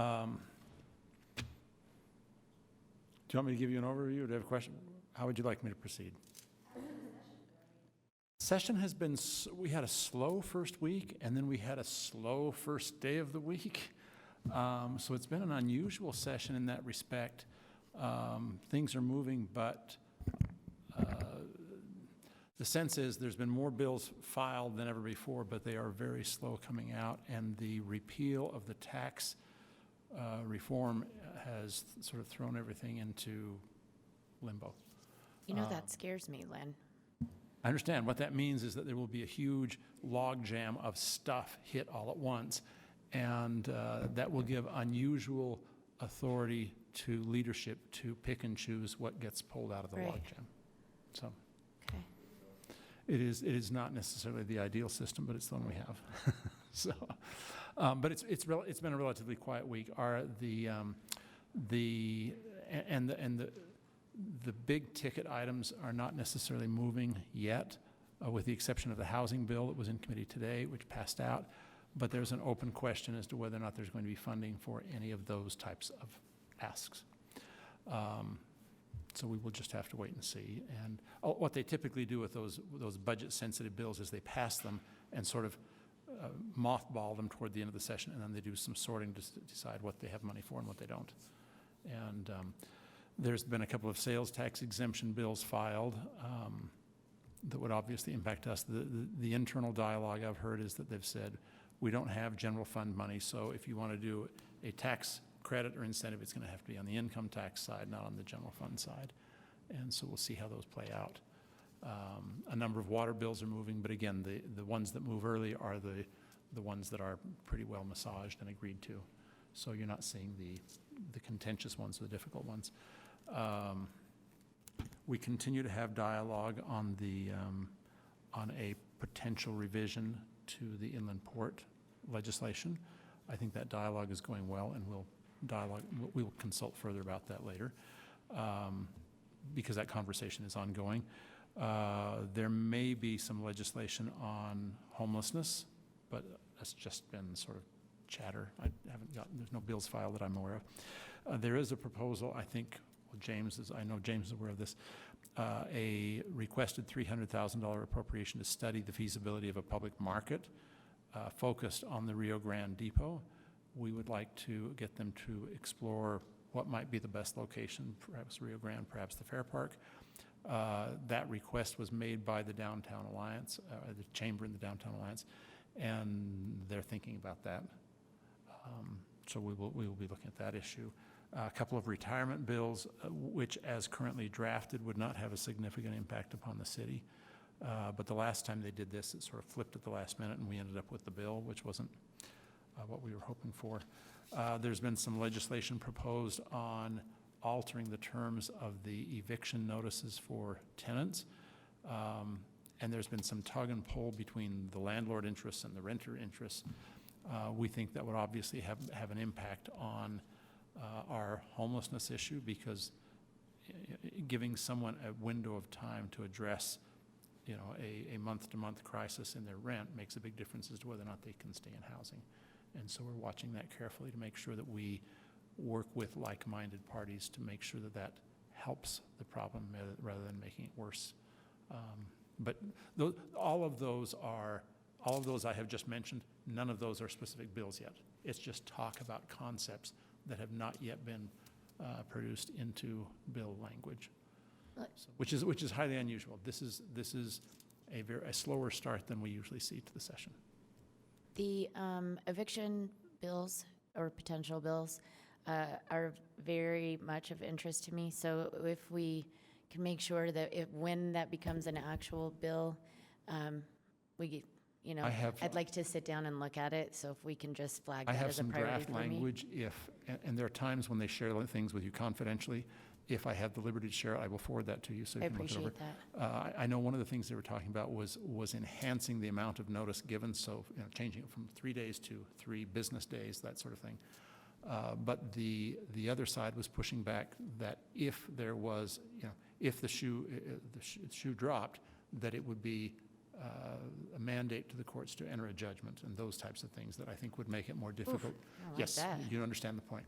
It would make it more difficult for those who find themselves in difficult circumstances. It would make a deeper hole to climb out of. Right. We are very concerned about where that language will end up. But there is an ongoing dialogue in sort of pushing that back and forth between those interests. Thank you. I will keep you in the loop. Just on our priorities, a couple of other things. I talked about the housing. Again, a couple of sales tax bills. There's been some indication that there's not going to be money for that. Those sales tax exemption bills people tend to favor them or oppose them depending on whether or not your interest is on the list. So for instance, one of those would be for mining and manufacturing equipment. Another one would be for battery storage facilities. Both of them would have a fiscal impact, but for differing groups. Trying to think what else there is. I've heard nothing further about anything on transportation, although there is a proposed bill to deal with a shift that has occurred in Salt Lake County. When Salt Lake County used to have a lot of unincorporated areas, they received a larger portion of the B&C road funds, and now that area has dwindled down to literally about 1 or 2% of the county, there's some interest in revisiting the allocation of those funds, which I think would certainly affect Salt Lake City. Have you heard, sorry, Chair, I'm just jumping in, but have you heard anything more about the county looking at some parking money? Yes. Some additional parking money? But I have only heard that. Okay. That they are looking at something. I've not seen any language. I've not seen any specific terms. And I've said we would be happy to coordinate and explore options and see what we can support and how that could be mutually beneficial to us. And they've said, we'll get back to you. So it's a lot of, keep this on your radar screen. We'll get back to you with more details. And But those details have been slow in coming so far.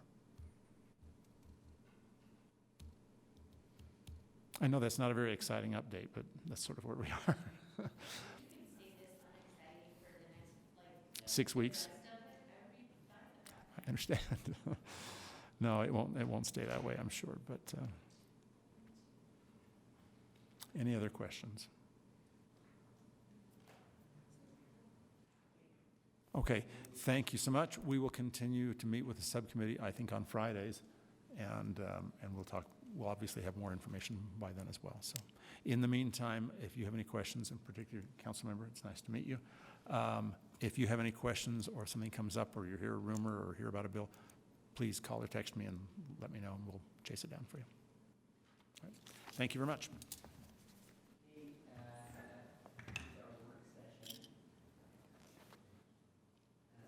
Oops, that concludes our work session. So yeah, I think dinner's ready. Thanks.